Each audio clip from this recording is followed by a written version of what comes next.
Welcome to the Night Owl, our show on Tuesdays and Thursdays where we go over all of the pop culture and gaming news and stories of the day. And I'm here with my co-host, Dread Roberts. How's it going, Dread? What is going on, Price? I'm super excited. We have a great audience again. Lots to talk about. You remember when we were saying that we were going to run out of things to talk about? And then we were like, oh, you know what?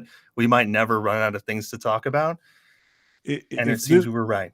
yeah, I mean, if this was 10 years ago, we probably wouldn't have anything to talk about. But now we have too much to talk about You because can barely keep up. right. Every time there's one weird thing happening, then another weird thing happens, and it just it is strange that the entertainment and even gaming industry has become more interesting than the games, than the movies and shows and any of that. Is all the behind the scenes crazy things that are happening have become actually more entertaining than the things that are supposed to really entertain us. Yeah, I don't even understand why it's so entertaining. But at this point, just being I wouldn't say the swamp. Yeah, I think a swamp's good. Just being in that swamp of all this nonsense with movies and games now. It's an adventure, but it's like a dark adventure. It's like a Dark Souls situation. Totally. And and yeah, I mean, there's so much stuff, so much stuff. We're gonna get to everything. We'll talk about the stories of the day. We'll also talk about some gaming stuff because you do some of the best stories on that topic, and you're always really ahead of the curve with the information that you know. So it's always good that you give that angle. I think that's something that we have here that's unique, is your knowledge about all of this stuff. I appreciate that. But you know what? It's getting difficult too, because just news is just coming down the pipeline like crazy. I'm always saying it in my videos. It's constant. There's something new. Someone's always saying something else crazy. And those people that are saying and doing these crazy things are in positions where, we as gamers wish that we could be in that position because we know that we could do some good. But these people who don't even care about games, these people who hate the very people that they apparently make games for, they complain, and they hate their lives, their jobs, and then they blame it all on us. And it sucks. Totally. Uh, there's just a lot of bitter people. Ran into a lot of bitter people on Twitter today, and Oh I kind yeah. of engage too much with them. I try these days not to engage, and some of them are just very annoying. People that you kind of have a debate with them, they say A, B, C, D, you refute every single one of their arguments, and then they come back and they again go back to A as if you've never refuted it. Yes, and anonymity to the max. People they say whatever they want, and they'll argue even if you show them the evidence, like to their face, like with documentation from the Federal Bureau of Investigation or something. Even if you bring them maximum proof, it does not matter. You're wrong no matter what. Exactly. And I'll just tell you some of the things that I was going through today. This is really dumb, but I just, as an anecdote, I'll tell you. Uh, there is somebody, I don't even know, he's not worthy even of me speaking his name. There's a guy that every time something good happens to somebody, like a YouTuber, or people online, he's one of those guys that starts whining and crying and calling people ists and phobes and things like that.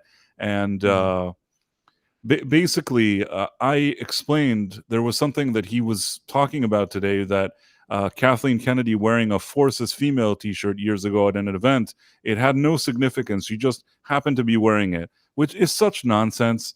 And I explained there why her logo, the logo of her company with her husband, was plastered all over this event, which she was a sponsor of. She did a speech in which she talked about this slogan in context of Star Wars, and basically I just refuted every single stupid thing that the person said, and then he ended up blocking me. That's another thing. You refute all the arguments, sometimes they just block you. They're like, okay, we're not going to get anywhere here. We're just going to block this guy, which I think is dumb. And Yeah, yeah. that's one thing. I know you've encountered this too recently with your gaming stuff. You say something, people don't know what to say, they block you and run away. I've even had accidentally with gaming That lady, I mean, I don't mind saying Kotaku. That lady from Kotaku, she blocked me. Yeah, that lady. I don't even know why. I mean, I think I know why, but she was being annoying. So I said something, and they don't even have an answer. They don't say, okay, well, we're going to answer this guy now. Here's our 2 cents. They either block you or they do what I just told you. I explained ABCD, all the arguments. I explained, I showed the evidence, I showed everything. And then they come and they start trying to contradict it. And then once I knock down all of their arguments, they just go back to square one. And they think that if there's multiple of people saying the same thing over and over again, somehow it'll become true. I don't know why these things annoy me, but I spend too much of my day on this. But Maybe if they just keep screaming the same thing, like you said, over and over, they'll manifest some kind of new reality. But I think realistically, that's not going to happen. So we're just when those people do things like that, you just dunk on them. You for just sure. dunk on them and just laugh, because at the end of the day, most of those people who like attack you relentlessly are never going to be our friends anyway. and Right, and but you it's know, and just some of them are just ugh. there's people that are so bitter. They're so bitter. I mean, people would say, well, you're bitter. I'm not bitter in the sense that I still enjoy having fun with people online and interacting, and there's humor and there's fun and there's even camaraderie. These people mostly are just very bitter people. They don't have the camaraderie thing. They don't have any, they're not fighting for anything. They're just annoying. Right. Yeah. Like, That's we all just want good entertainment, and we just don't want any of the nonsense that's happening with all these kind of ruining the storytelling, ruining the gaming, and just shoving all this propaganda in the most blunt and annoying way. People want to be immersed in their entertainment. They want escapism. These are legitimate things. These other guys are just sitting around. They're either shills hoping that some studios or even some gaming companies will give them special perks. That's what you have in some cases. Some you just have Mhm. people that are just, they seem bitter and miserable. If that makes any sense. Yes. No, it's they are. I mean, they are something. A lot of them, when I get attacked by these randos, most of the time I'm just like, hey, aren't you just a ray of sunshine? Because I know that like nothing I would say would help the situation, and it's been that way for a while. Twitter's social media is just this roller coaster, um, and I don't think it's going to get any better. The more that people go on like this, the more opinionated they become. Less conversations happen, and it's all react, react, react. And you know what? It is what it is. It is Yeah, what it is. it's not going to get any better. But I think that a lot of people, and this we've seen, and we see it a lot that somebody comes out and makes a bold statement. We've seen it a lot in the gaming sphere in the past month or two. Is that somebody comes out, or the gaming sphere, journalism sphere, quote unquote journalism sphere, Yeah. where somebody comes out and says something rotten. Maybe he says that they don't like certain people of a certain color, as usually it's geared towards white people, that they don't like Yes. them or something like that. And then when everybody starts answering that person and really putting them in their place, they either block or they run away or they start crying that they're the victims and all this other stuff. And sometimes Yeah. it's just people that don't even know what happens on social media. They just make some stupid comment, and then when they see all the people answering them, they realize that it's not well received, and then they don't want to know what to do, and they start protecting their tweets and running away. It's just kind of pathetic, in my opinion. Yeah, and what I've noticed is that the people that do this, the thing that gets them the most in trouble, usually, is when they're just making blanket statements about white people or white males in general. When like they don't just call out specific individuals or attack a specific idea. What they do is they take one instance of something, and then they project that one instance of someone, that one negative comment from somewhere, onto an entire demographic. And that is what I've been seeing a lot of lately. Actually, you think we might as well just get into a little bit of GamerGate, since we're on the subject of these types?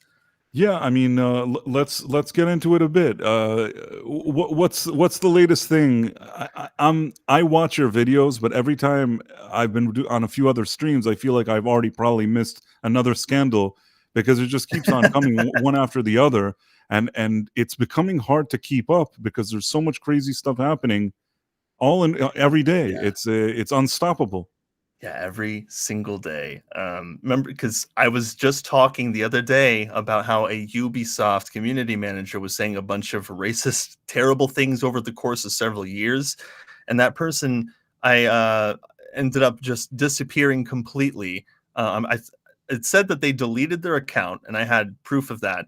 Now it looks like they brought their account back. They brought their account back today. So I reported on that yesterday, and then the day before she had deleted, but now she's back. So it was really funny because the post that I saw from Packer Girl does great reporting on Twitter, apart from other anime stuff. But I saw this post, and in this photo that it's screenshot of her tweets because she's protected now. But she's like, Oh. I'm back. I'm not going to let these people do this to me. I'm standing my ground. Ghost protected. They're so stupid. I mean, you have to either you own what you're saying and you back it up with something, or you don't. And the fact that these people, they're like, we don't like white people, and then they protect their tweets, or they close their account, or they run away. I have no respect for them. They have nothing to back up their claims, and a lot of times it's like, oh, all these bigots, all these ists and phobes, and then they do protect it. And with no evidence, with no showing anything, they just complain. They want to present themselves as the victim no matter what. Even if they're not victims of anything, they have to present themselves that way. And then you see all those kind of fake journalists going along with this narrative and pushing it along. And it's just, I feel like we've seen so much of it over the past month or two. I told you that it's the most that I've seen since The Last Jedi. That I felt that there was just a wave, and the press wouldn't let it go. And this is the only time that I felt that it was as annoying as that one is what we're seeing here. But it's just, it has a bit of a different twist to it, because gaming journalism is different than the mainstream one. Yes. The Yes, regular entertainment one, I mean. Yeah, two different mediums, but what's so crazy is how the same idea is being pushed in both mediums the It's the exact same way. They're using the exact same playbook. When the Last Jedi thing broke out, the way this thing worked was just, I could see it play out, and it's almost like I'm in the Matrix, and I could see it. I'm like Neo, but most people are just. And that's also with the gaming now. I think that a lot of people were normies during The Last Jedi, during that whole scandal. And I think that people are even more normies when it comes to video games. If some of the people maybe recognize what was going on in The Last Jedi, the amount of people that truly understand what's going on behind the scene in gaming is not such a big amount of people. And they're really banking on that. They think to themselves, people just don't know anything about this. We're going to sell them this dumb story, and they're going to all believe it. And I feel like they could even get away with it in a way. They can sort of get away with it more than entertainment. But still, gamers is a very strong community, so I think that in that sense they have a stronger resistance. But as far as mainstream normies go, they can sell them a lot more crap, if that makes any sense. Yeah, it does make sense, and they've been here for a while too. I mean, a lot of these people have successfully infiltrated, or either they infiltrated, or they actually way back in the day had some great ideas for gaming, and then their ideas just got warped as things went along. I can't confirm either way, but they've been here for a while. Some of these establishments have been in place for quite some time, and they've been hard at work. I mean, if you refer to Sweet Baby Inc., anything Sweet Baby Inc. related, you'll see that that they have a lot of studios, companies, asking for their help. And, when you go to their website, you'll see all these like when this thing first started, they already had a huge rap sheet of some of the biggest names in the gaming business.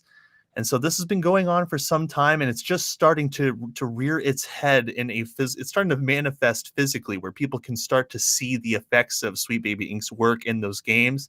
I think the most blatantly in your face example of that was the Suicide Squad killed the Justice League. I agree. But I also saw it in Spider-Man 2. And so what did they plant some kind of rainbow flags all over the place? What did they do in that one? I actually haven't played that Spider-Man 2. I'm just wondering, Did they do their flag thing? What did they do? They put those flags everywhere. They put Ukraine flags, and you know what? If they have the guts, I could see Insomniac putting in an update for Palestinian flags as well. That So that would be super annoying in my opinion. I'm yeah, not telling people how to feel about one way or another, but that would be kind of annoying. And not only that, I probably shouldn't get into this, but I'll just say one thing. It's go sort for it. of weird because I sometimes see these people, and I'm just going to say that, and we won't dwell on it.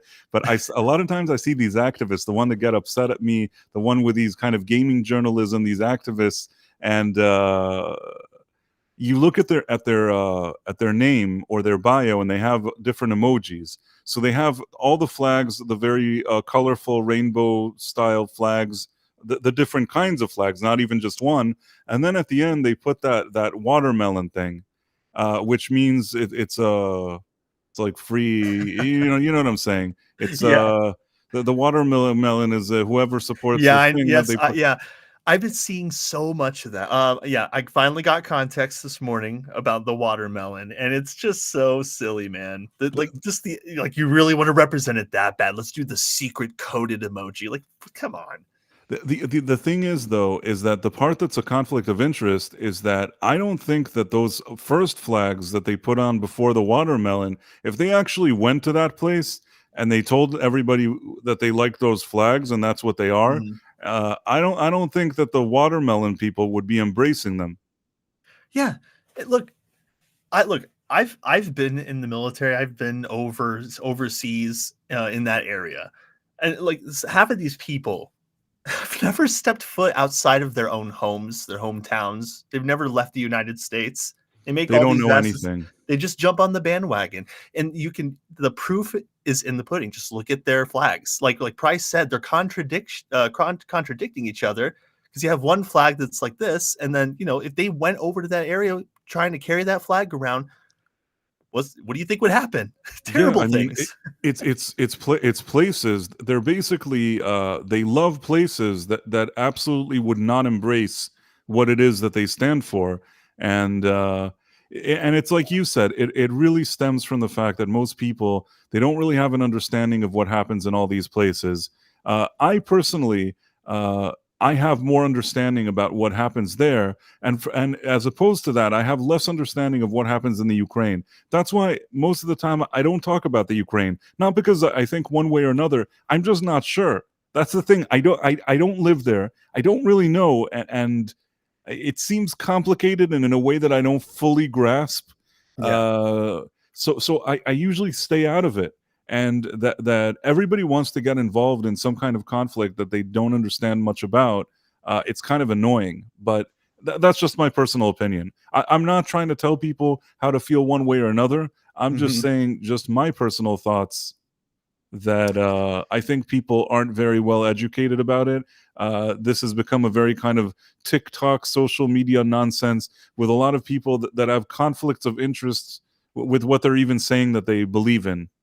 That makes sense. Yes, yes, and that and so, in reference to that emoji, and Catherine Baskin, the community manager for Arrowhead, I've actually been hearing a couple things about her, and not her personally, because I don't go digging into people's personal lives, but there's something being passed around in the comments of my YouTube. I'm trying to search through it, but I think I heard that she might have deleted her account, but that, I don't know if that's true or not. But what I was thinking about, because I was seeing some comments, people basically supporting the idea that the CEO of Arrowhead is kind of based. So they expect that he's going to, at least, correct this, correct this person's actions, or some people want her fired, whatever. But I also heard, and what I was reading from Grums, is that she had to remove that flag and then put in that watermelon. Um, and none of that stuff makes any sense, because it's not really like, all those things in her bio. Those aren't really a problem to people. It's what she's saying that's the problem. So I think a lot of people are still waiting for Arrowhead to either speak about what she was saying, or if they're going to, just kind of move on and try to sweep it under the rug so that it doesn't hit too hard. But this is the struggle that we deal with. And like I was mentioning before, like they delete their accounts, they come back, they go protected immediately. They are not willing to have a conversation. And I'll be honest with you, some of these people I don't even really want to bother trying to have a conversation with, like especially the community manager Shauna C. Jones, who is for Ubisoft. Okay, now that person was working on Star Wars Outlaws. And then that person deleted their account and then brought it back and then went protected again. That's another thing. They flip flop. They're like, I'm going to take a stand. Now I'm this. Now I'm that. Now I'm this. I'm not. Either you have the strength to stand and say the crap that you're saying, put the stupid emojis that you want to put in there, and if you can't stand up and do that, then like I said, they don't have my respect. Yeah. Yeah, I agree with you. Even actually, if I don't agree. And the other thing is, I actually think, when I look at my bio, I don't see a million kind of emojis and flags and hashtags and all this stuff. And you know what? Why? Because I just feel like there's no point to it. I don't need to go and impose every single thing about me on other people. Sometimes you have an opinion, and that's your opinion. And maybe somebody else has a different opinion. And that's, in many cases, that's okay also, as long as that person isn't trying to force some kind of policy on you or make you change for something because you have maybe a different opinion. What can you do in this world? People have different opinions. I mean, sure, sometimes people may have opinions in bad faith and they really are coming from a bad place and things like that. But generally speaking, maybe some people, even if they're misinformed and they have a stupid opinion, that's still their opinion, I guess. I don't need to see all these flags and all these fruits and I mean fruits that they're vegetables. You understand what I mean? I'm not. Right. I didn't mean it in a sexual context, but they literally put a weird weird emojis. Yeah. I mean, I don't need any kind of fruit emojis and then a bunch of flags and whatever. Just what are you benefiting by putting all those? What's going to happen? Nothing. What's going to happen when people see these things? What? I'm supposed to be a different person because you put a stupid fruits and vegetables in your bio? I don't care about that. I think these people look like idiots to me, in my opinion. But well, the ones who put like a ton of emojis that I can barely even read half the time. But I'll say that the scariest thing about X to me sometimes is the bio. And the things that people put in those things, and it paints a picture for you. You already know. You already see the hashtags, you already know 70 flags and whatever, and you're like, oh, this person. You already can tell. The fact that they needed to put all those hashtags and all those flags, that even says even more. And then if you add like 7 pronouns to all the flags and the emojis, you already know you're dealing with some person that's a major headache. By the way, I want to thank Nick, 32 Flavors of Nick Weiser. I see that he's diverted some people over here, and we're very thankful. Nick's a great guy. Love the streams that he does, and I'm so appreciative. Thanks, man. Hey, actually, before we continue, can we read some comments too? Actually see a lot sure of them we here. can. Let's do that. We got Mark's 47 in the YouTube chat. We got Backyard TARDIS is here. Totally is here. Backyard TARDIS is a good friend of mine. Yes. And Marks for 7 is a good guy too. Let's see what else we got. We got Empress. I don't know. I did my best. In any case, we got some people here, and I'm really grateful. Hey to everybody. I guess, we were going to look at this. It's a strange transition. It's a strange segue. We were going to look at that Joker trailer. Did you see it yet? I actually did. I watched it a couple hours ago. And I've been looking forward to going into it because, there's some stuff in there. Yeah, I mean, it's interesting. And I think that let's check it out. So let's see. It could get struck or something, but I guess I'll just snip it out later or whatever. Well, did you? You saw it, right? Did you see it? Yeah, I did see it. Okay. Well, whatever you want to do. I figure I'm just gonna play it. It's naughty. It's a naughty plan, but I figure Well, what's the Maybe worst that can maybe happen? if we talk maybe if we talk over it, that'll help, and then maybe at, like, half volume. Okay, If you that way we can talk while we're, you know, um, this is with Walking Phoenix and, what's her face? Lady Lady Gaga. Gaga, yes, and so it seems like it's gonna be a musical slash, like, twisted romance. I don't know what kinda crazy thing she's gonna do. There he is. There he is. I'm gonna do the thing where I stop for a second. Hopefully, it'll confuse the system. What was that, like a maximum security prison he was sitting in? That's what it seemed like. I was trying to remember because I haven't watched the first one in a while. I didn't remember that he gets arrested at the end. Oh, he does. I'm trying to think. Does he get arrested at the end Yeah, of he that? does. I think he does. He gets put into a squad car, and then, like, everybody outside is cheering for him, I'm pretty sure, or, like, while he's being driven away, Ah, uh, okay. I remember if I him being remember right. outside and everybody cheering, but I didn't even remember if he gets caught at the end. Oh, Admittedly, right. I think he was cheering, and then he no, no, I think he was cheering, and he was either cheering or sitting in the car, and he got out. I can't remember, but then it goes to him and his therapist, and he starts laughing, and I think that's how it ended. that's how it ends. I think that what happened is that I saw the first one.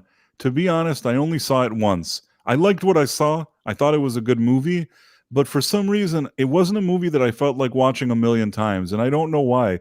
I think it's a quality movie. I liked it, but it didn't have this kind of rewatchability factor with me that I wanted to watch it every second.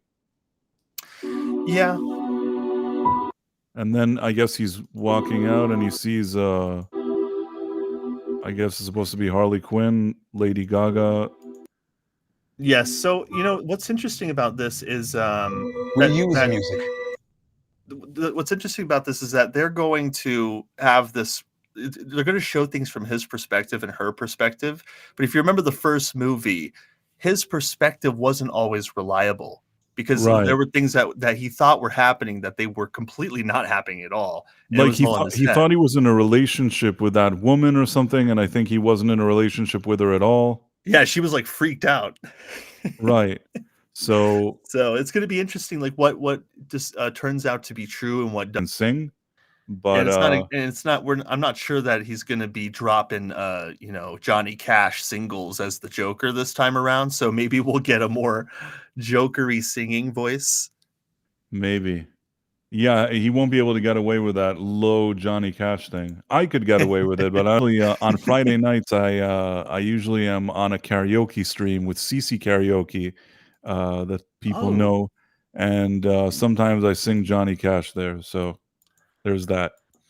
I believe that. Anyhow, they're Maybe, or is like, it maybe they do this back and forth I where have mixed feelings about Lady Gaga, but the truth is that I think that she's surprisingly, if you put her in a movie, she is capable of delivering a performance. She's not, but releases doesn't always speak to me, if that makes sense. Trailer.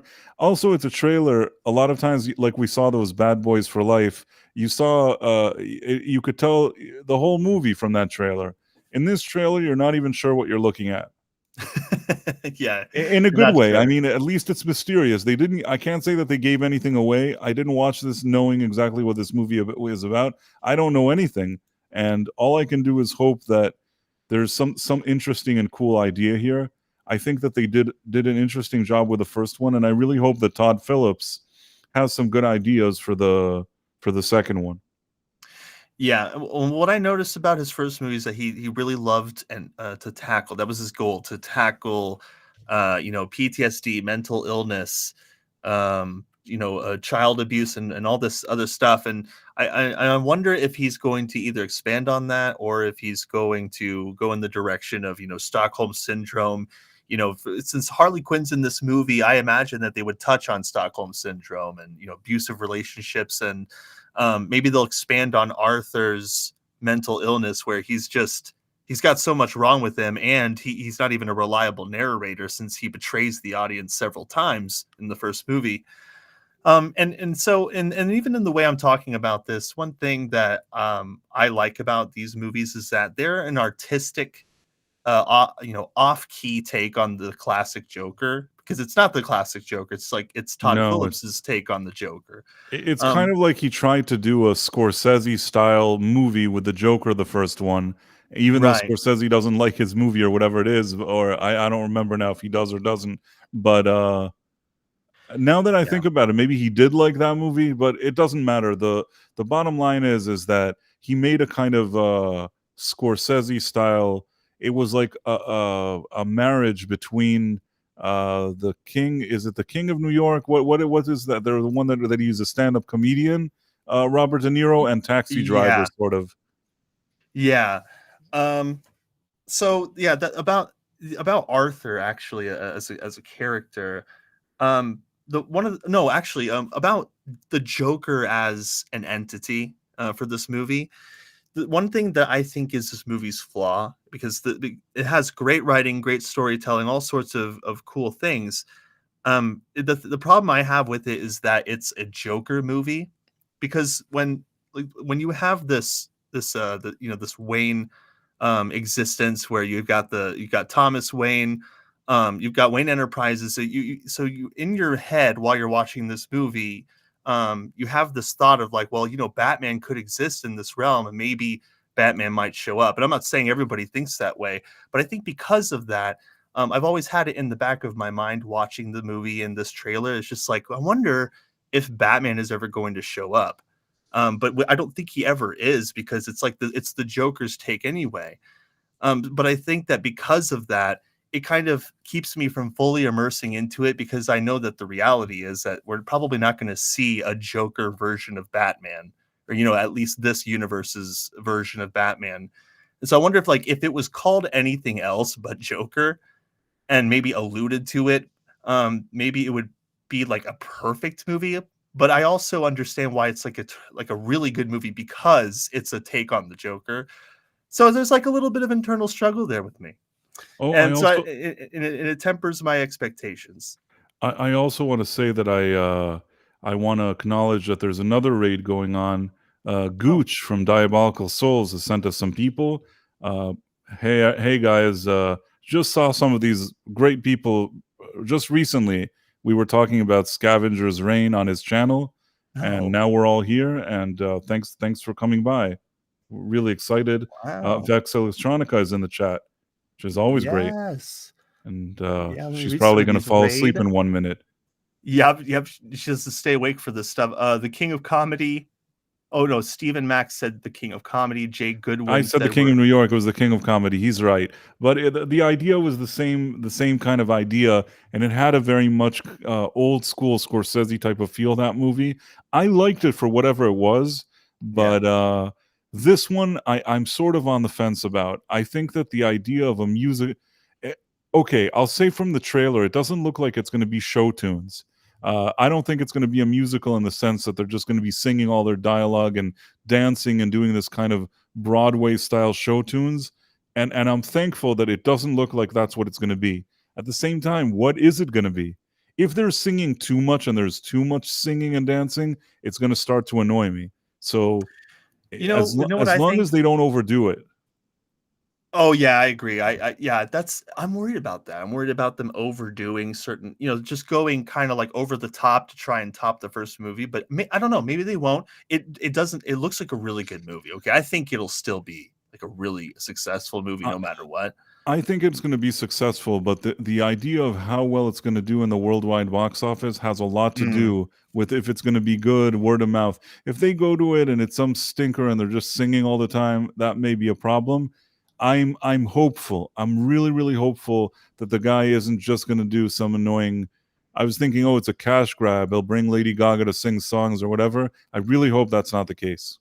But I'm yeah, willing to give it a chance as well. I'm not saying that the movie is bad. It didn't look cringe. The trailer looked fine.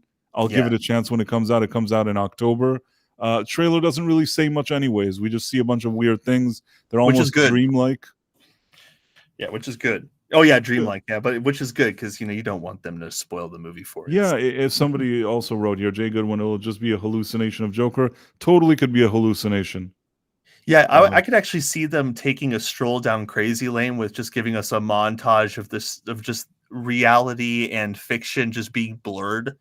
I could totally see that, them just going on a rampage, but it's like done in an artistic way, so you don't really know that they're you can't really see that they're just killing a bunch of people. You never, but I could see them going that route. I really could.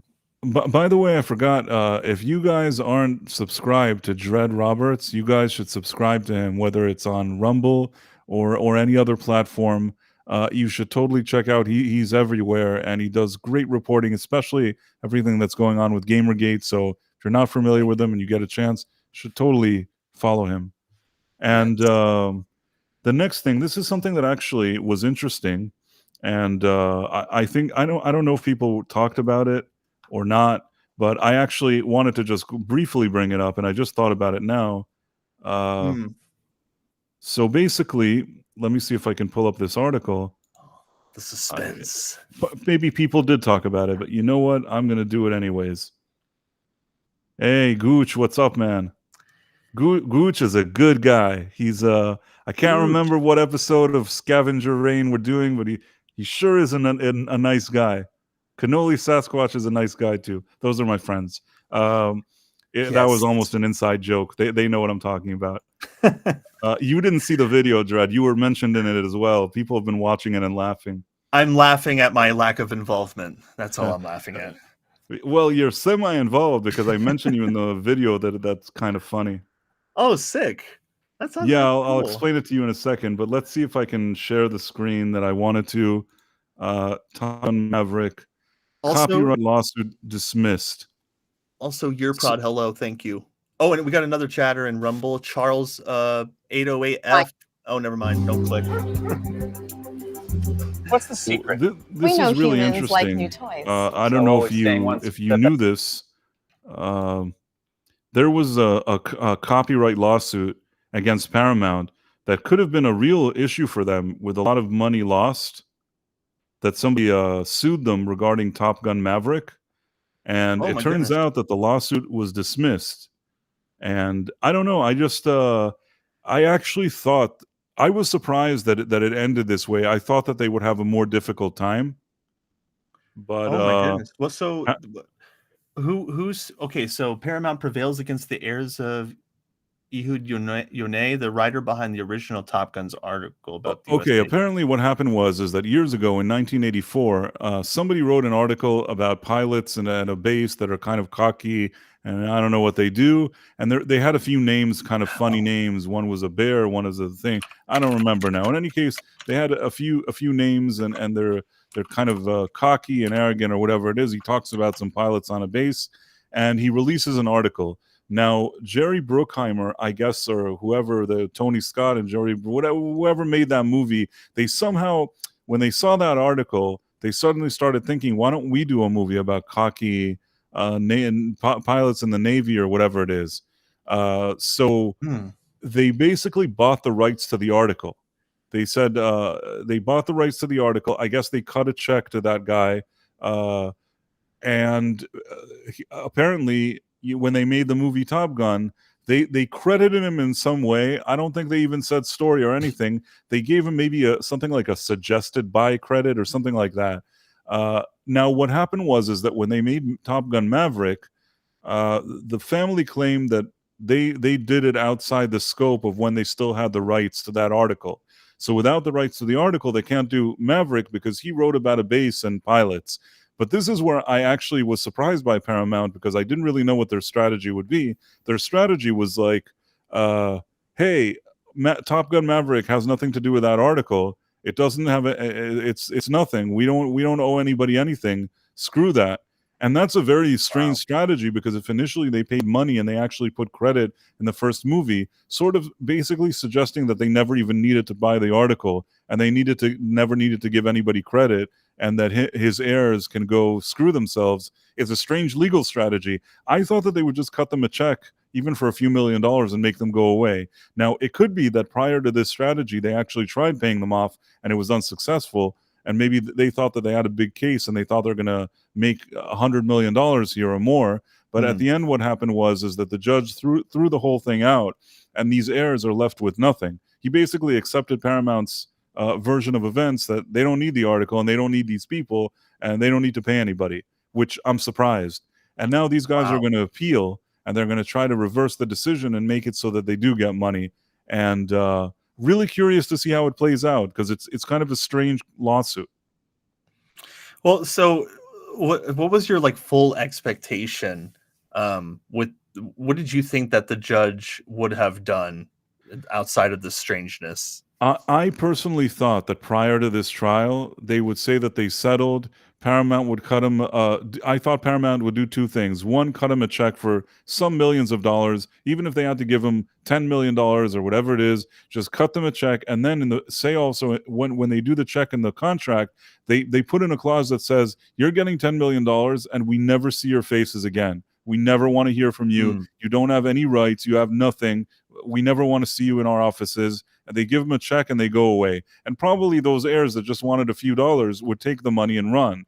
But I don't know what happened behind the scenes. The fact that this actually went before a judge and that the judge accepted this legal strategy and threw it out, kind of surprised by it. But you never know. I mean, the Paramount, they made $1.5 billion on this movie. And if these guys would win, they may have had to have given hundreds of millions of dollars. You can only imagine that they brought the best lawyers, probably better lawyers than these heirs had. They probably brought the best lawyers that money can buy to like, represent them here. No pun intended, but like the Tom Cruises of lawyers. The Top Gun of lawyers. They brought Top Gun lawyers to represent them.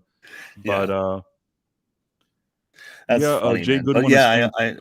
Oh, sorry. Go ahead, man.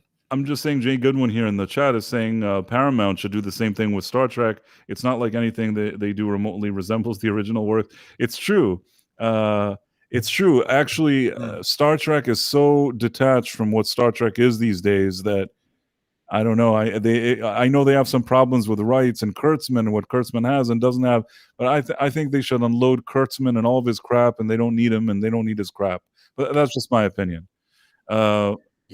This was an interesting story. Another interesting story that we have is that George Lucas is going to receive a special award. Is he now? Yes, will receive a special award. This is very interesting. Also, the timing of it. Basically, George Lucas is going to receive an honorary Palme d'Or at 77th Cannes Film Festival. Now, I have to give credit here to Tom Connors from Midnight's Edge, because I was talking to him about it. I had brought it up, and he kind of thought that perhaps this had something to do with the way that he endorsed Bob Iger and supported him in this whole proxy war, in the board proxy war thing that we recently saw against Nelson Peltz. You know how George Lucas came out and supposedly he loves Bob Iger and all that stuff. Seemed very fishy. Now it turns out that George Lucas is going to receive an honorary Palme d'Or at Cannes Film Festival. The reason why this is kind of fishy, because when Indiana Jones and the Dial of Destiny came out, which was a terrible movie, Bob Iger used his connections at the Cannes Film Festival to do some big screening there, to have Harrison Ford honored there. He has those contacts. That's something that he can pull off. He is capable of doing something there. He does seem to have the contact. So the fact that somehow George scratches his back, even reluctantly or begrudgingly, he scratches Iger's back, and then George now is getting this special award. And mind you, he's not getting it together with Kathleen Kennedy. Once they did something where they gave George an award, and they said, "Okay, you're going to get an award, but you're going to split it with Kathleen Kennedy because you're both you both made Star Wars," which is such an insult. If I were him, I would just not show up to that event. I'd be like, you know what? Give it to her. She's Star Wars. Give her the award. I would never show up. Never want to be. I'm going to stand on stage next to her to accept an award. I would leave her alone there. Let her, and then she goes up. And by the way, at that event, she went up and she said that it's so important that she supports social justice and all this weird crap.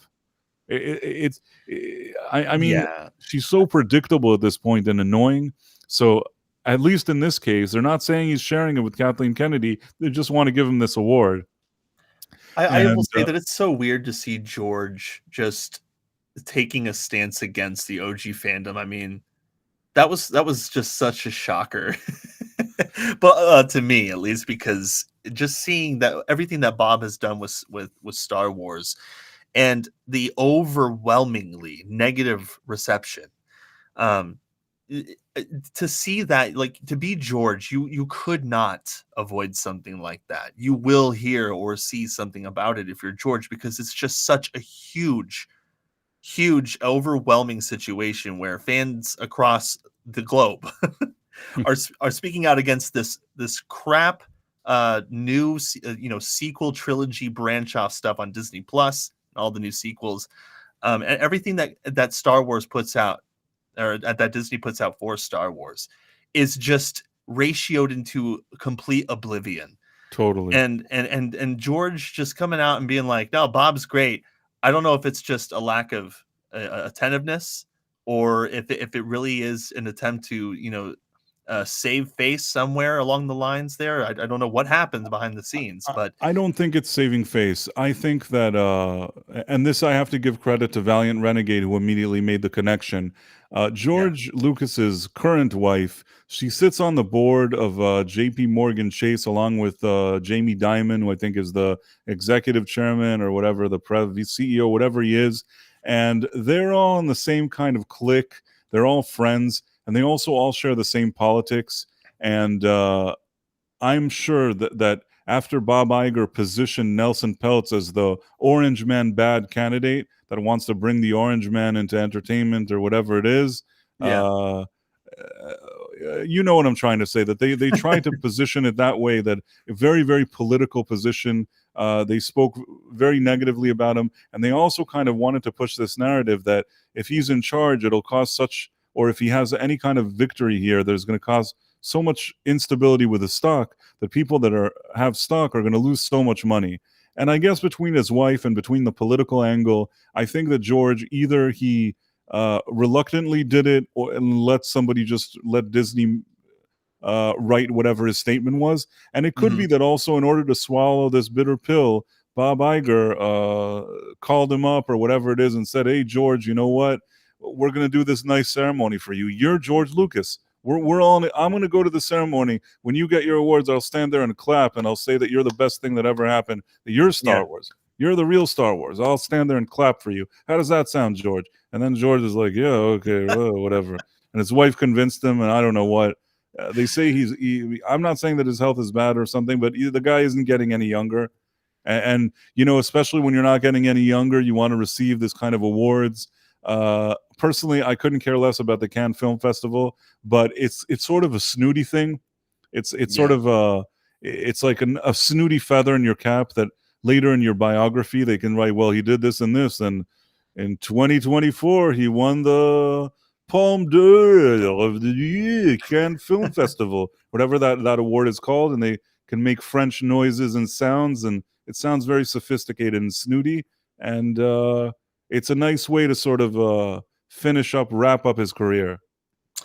Yes, certainly. And you know what? I hope that George is enjoying the discourse. He probably is not even paying attention, but I hope that he has gotten a whiff of Star Wars Outlaws and Star Wars Acolyte and what is in store for the fandom. I hope that he is enjoying it, because people who may disagree with him are expecting both of those things to flop and fail.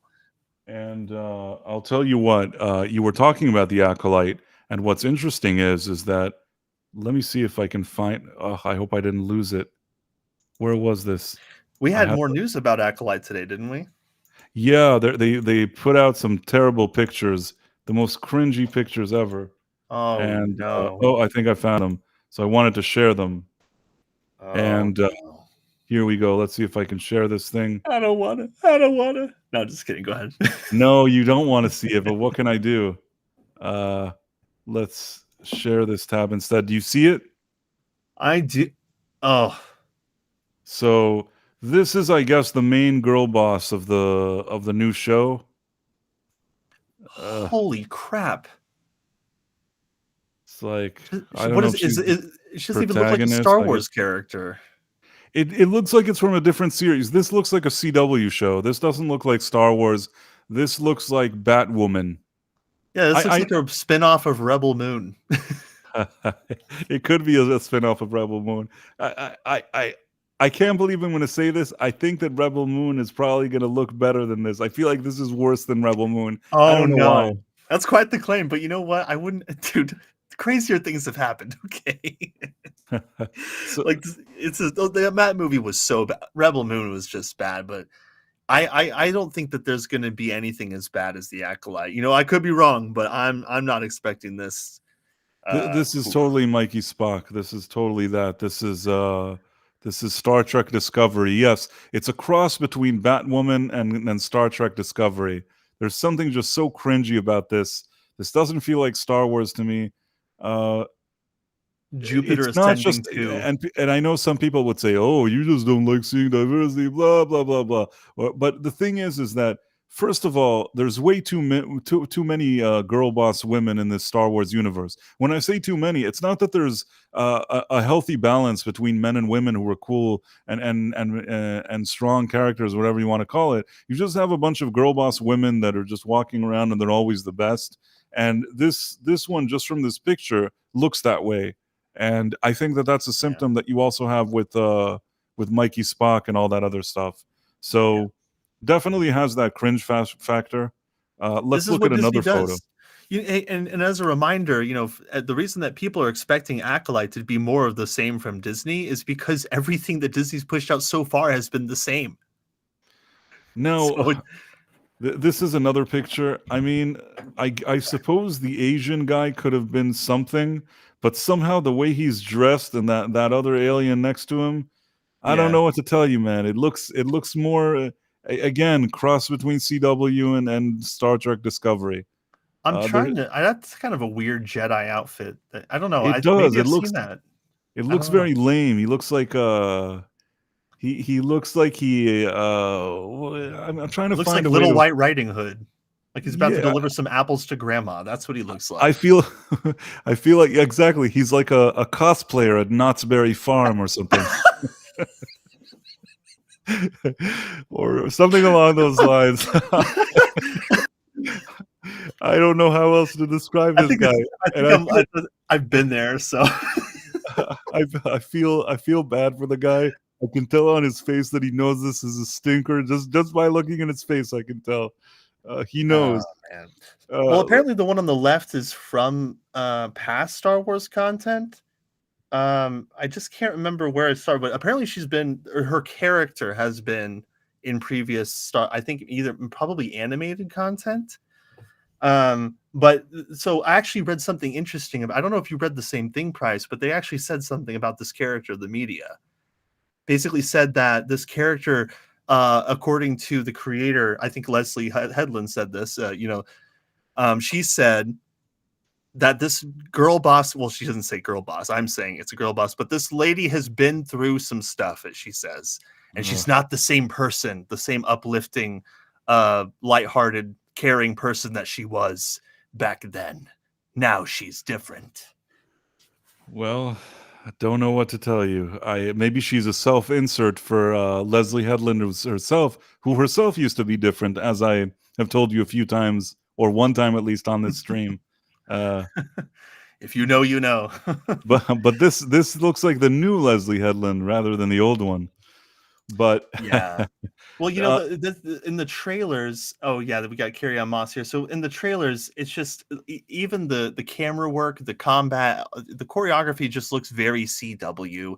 The haircuts look very CW, everything looks and cheap about it. It looks very cheap. cheap. I can't explain why. Later they're like, well, they did invest a lot of money in the thing. I don't know what they invested in. This looks cheap. Even though Andor had parts of it that were snoozy, at least when I looked at it, they didn't look completely cheap. Now, supposedly, this show also is not supposed to look cheap, but every time I see a commercial, something about it just doesn't feel right to me. It doesn't. I'm not convinced that this is Star Wars. It doesn't feel like it from these trailers.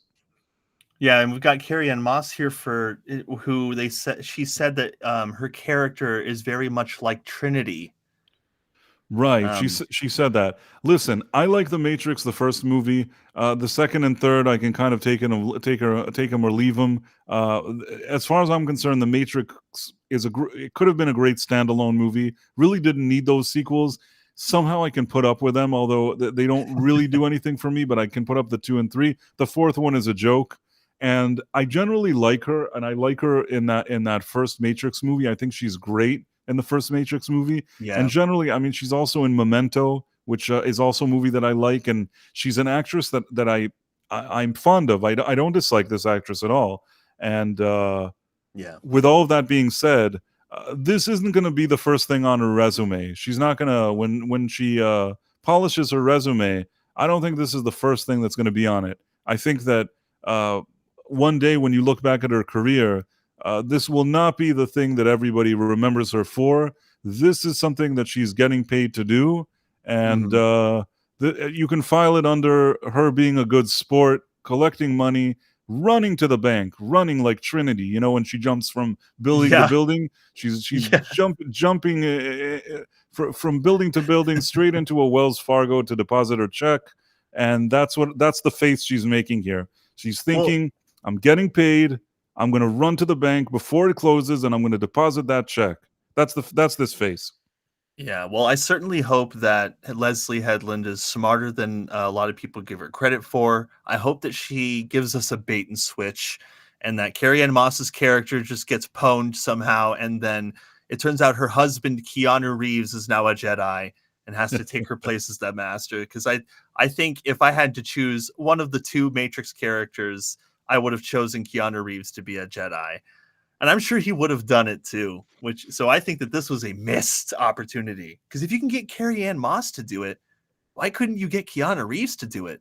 I think that probably would have sold the show to millions. You could have done it, but this isn't the creative team for it. And also, between Kathleen Kennedy and all of her agendas, and we were talking about at the beginning of this stream that there's people that are still claiming that Force is female thing, she didn't mean it. It's so pathetic. It's so pathetic that they claim that she didn't mean the Force is female. She absolutely meant that the Force was female. Every single show, every single movie, it's the same thing. Some people here in the chat were saying that she's a self-insert for Kathleen Kennedy. In this angle, she does kind of look like her. I don't know how they made Trinity look like Kathleen Kennedy, but they kind of made her look like her. I feel bad for Carrie-Anne Moss, because the last thing you want to do is look like Kathleen Kennedy.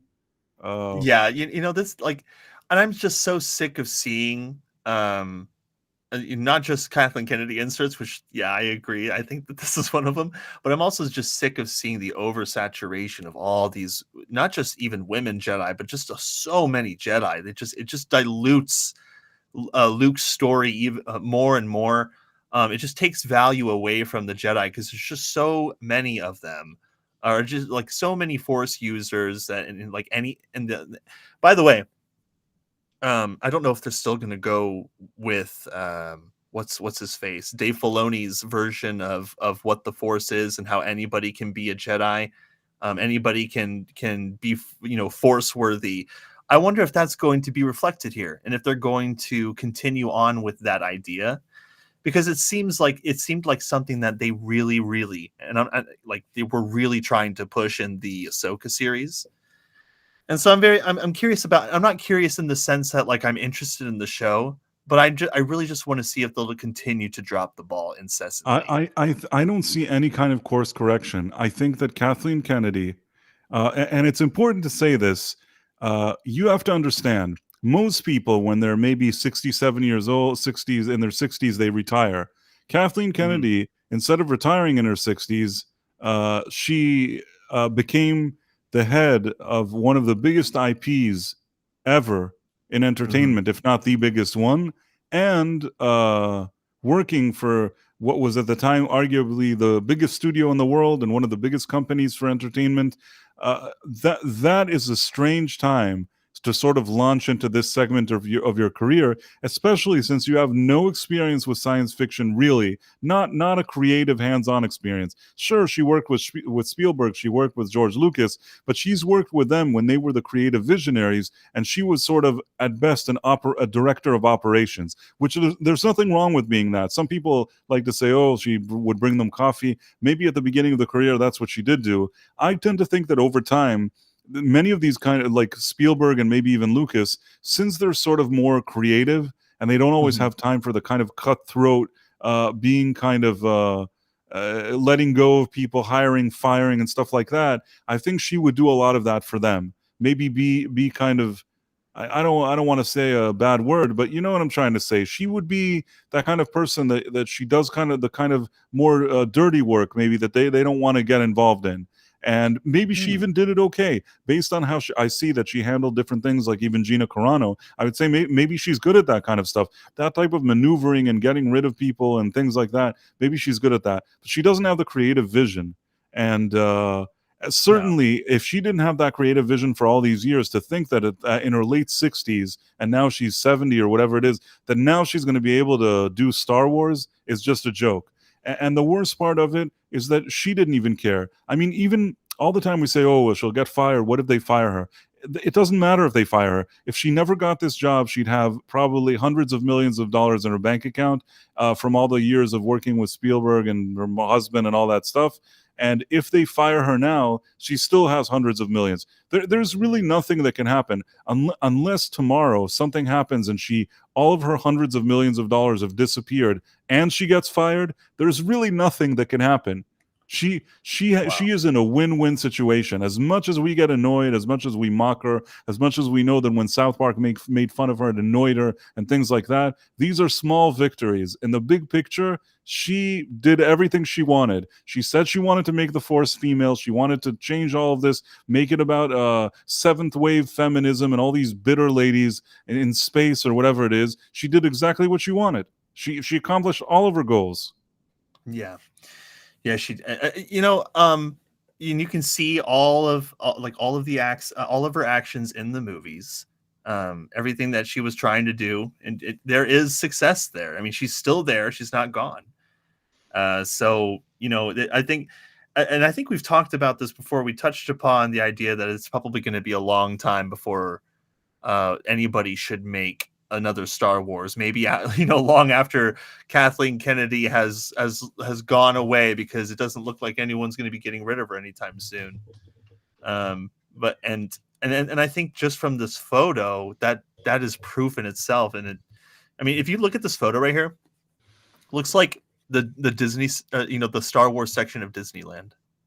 Like, this is a photo advertising the park. Yes, this is like when you go to how you see those kind of cheap videos, like when they had the Galactic Cruiser or whatever that thing is that was worth billions and that they lost billions on it, that they spent all the money on.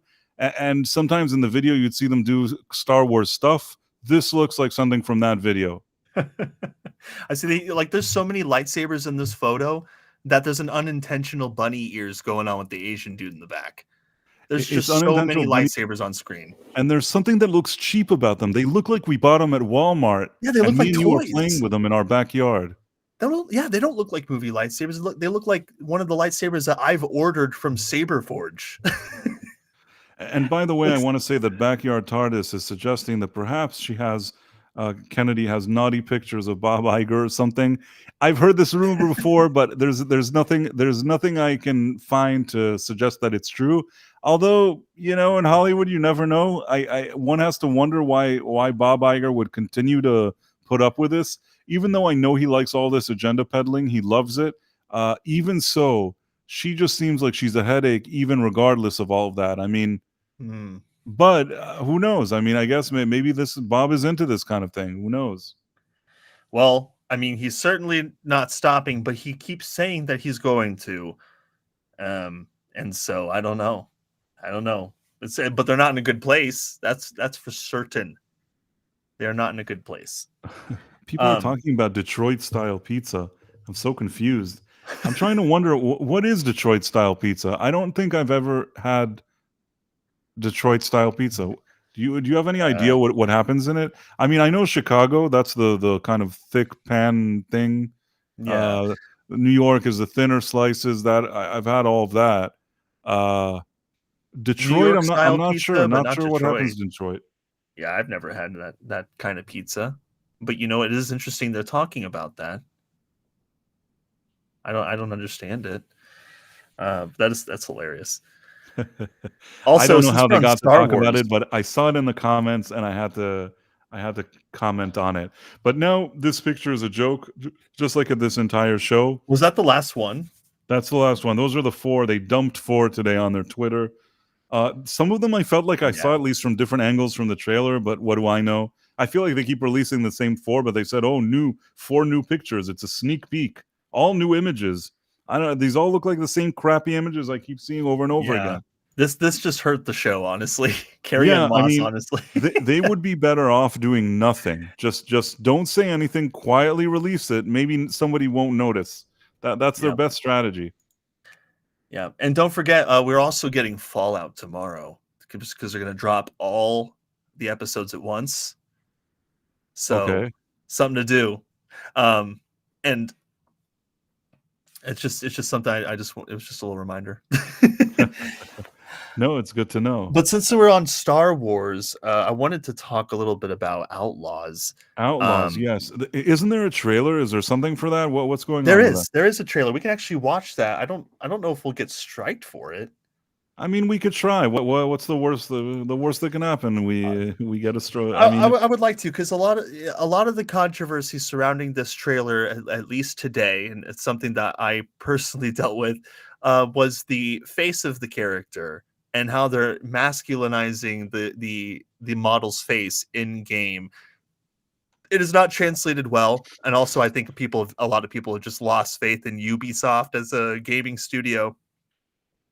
But seeing this game in the trailer, I think it's slowly but surely being ratioed on YouTube right now. I saw that it was on this gradual growth in dislikes over time. Like the more I was looking at parts of the trailer, and it's kind of sucks because on one hand, the game looks like a really big game. Like you'll be able to go into a spaceship, travel to a bunch of different worlds.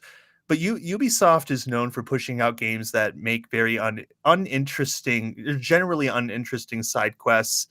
And they don't really have a lot. Like they have some discovery in their games, but a lot of it feels very samey, or at least superficial, surface level. There's not like a crazy amount of depth to their RPG style of Assassin's Creed games. And it looks like I don't know if they're going to be doing RPG stuff in this game, but it seems like I've seen gameplay for it and now the story trailer. It's going to be some kind of cover shooter. What I'm seeing in the character, and from what I'm seeing online with both the community manager and the lead writer, it looks like it's just going to be another SBI style game to me, with like really good graphics, like lots of traversal, but I'm just seeing more of the same. what's also interesting is that I would think that they'd scrub these comments, but the comments don't look good. Never believe Ubisoft. You can see it now, right? Yep, seen that Ne- one. Never believed Ubisoft until you try the game yourself. Uh, you're new to this word. Come back. He meant you're new to this world. Come back when you're not. Translation: go do side quests. Ubisoft told me to be comfortable not owning their games. I'm going to be very comfortable not buying this. Yeah. Nah, you won't get me on nostalgia anymore.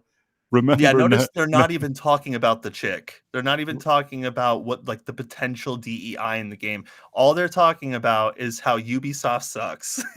right. And then remember, never pre-order from Ubisoft. That's not a good sign. My favorite part of Ubisoft games are the lifeless, glazed over eyes.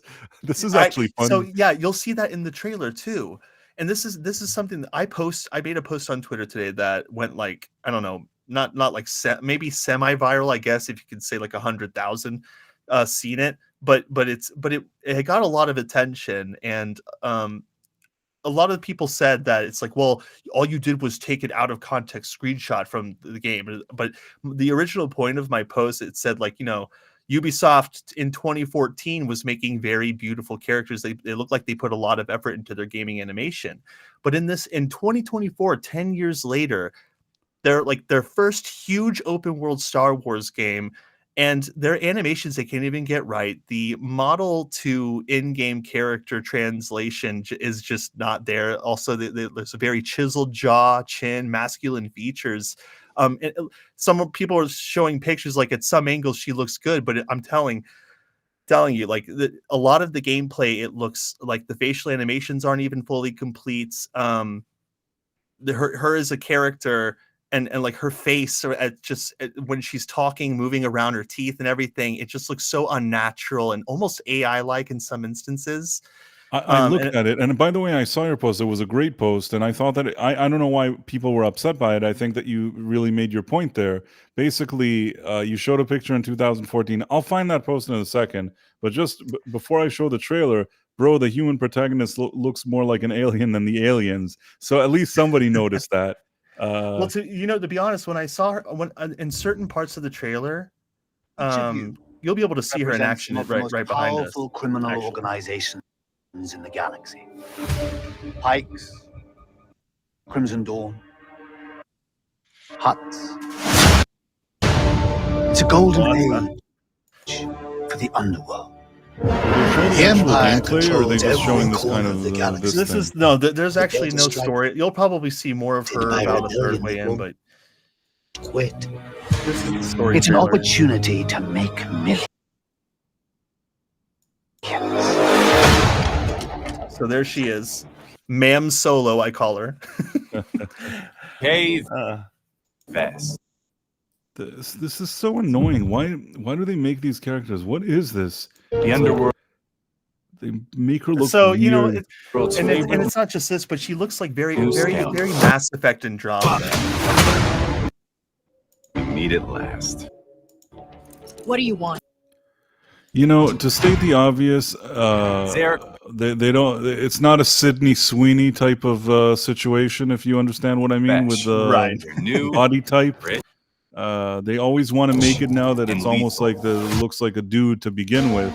You crossed their boss Slero, and now he wants you. Yeah. Plus, when you take an actual look at the model, Robbie's fortune scanned for this, it's just such a massive difference. And you know, it's not like all Western developers are doing this. It's a death wish. And a lot of these people who are arguing online about this are saying, well, it's hard. Making games is hard. Making these facial animations for these characters is difficult, and translating them doesn't always come 100%. And of course, they might want to make her look different, but what is the point of hiring these very beautiful actresses in real life if you're going to scan them and mangle them in game? Widen her jaw, sharpen her chin, raise her eyebrows. I mean, they're like, well, she's an alien. I mean, all she looks like to me is like a human with Spock eyebrows and like a really bushy hairdo. And I'm looking at it, and I'm seeing all of the amazing things that Ubisoft has done in the past. And like, I'm not saying all their games were amazing, like great, but their animation was always on point. It seemed like they put more effort into their previous games than they do these. Like, just seeing all of the problems I'm seeing graphically in this game, and with people's mouths not even moving for some parts, or they look like robotic, like they're coming straight from a really old Mass Effect gameplay clip. It's like Ubisoft is supposed to be coming a long way from 2014, but now it's like 10 years later, it looks almost exactly the same, but now there's less effort being put into the appearances of the character. Honestly, it looks like there's involvement from some kind of company. Well, what I was also looking at is, of course, they're jangling the keys of Han Solo, Carbonite Han Solo here, which was just annoying. They keep doing that, just like in that trailer where they recently. What trailer did they show that they rolled out Darth Vader at the end? I don't know if it was that that animated thing with another girl boss or whatever it is, and then at the end, it wasn't that the Tales of the Empire. Tales of the Empire, right? that crap.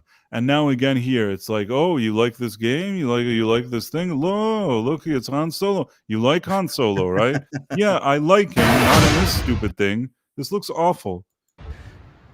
What is this? Her face looks weird.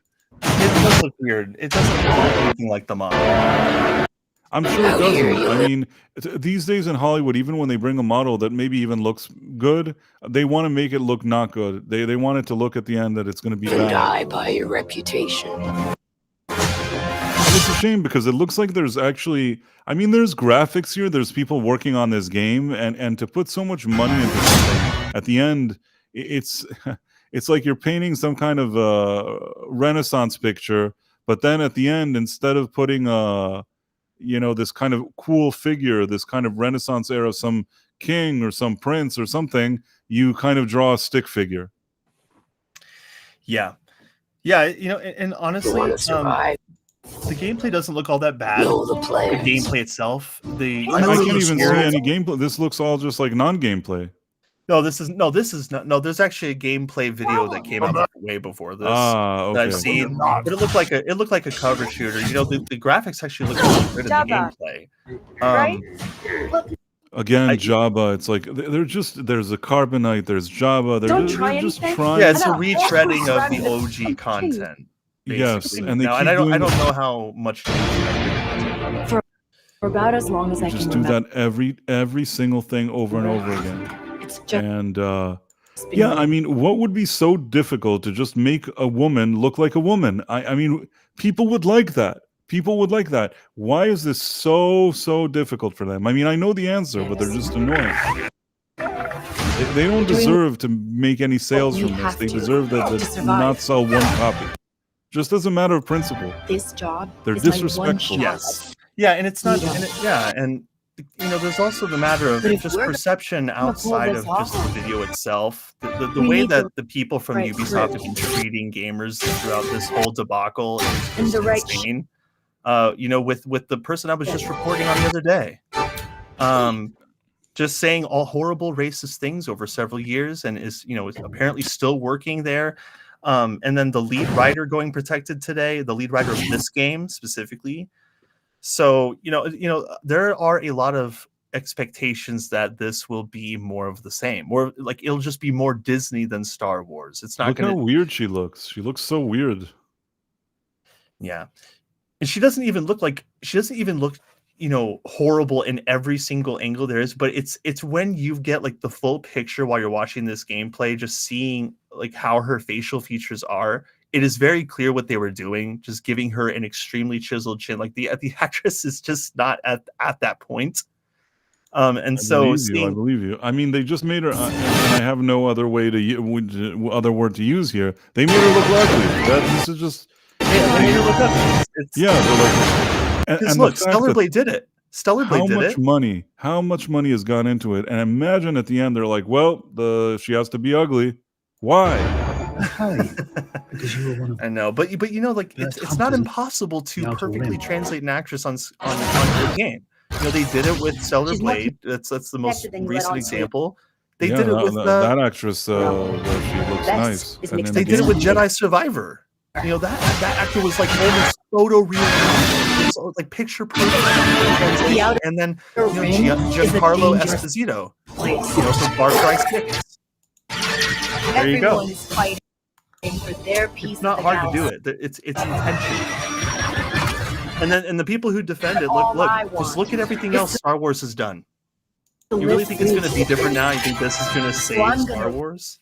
It's not going to save anything. And all I can tell is every one of these productions, at least in this case, I can tell some of the graphics and things here, it's not that they're bad, but it's just if you're not going to follow through and do something that fans Risk it actually all. like, then why even bother doing this at all? All I see from all these productions is so much money wasted. So much money wasted on crap that nobody wants.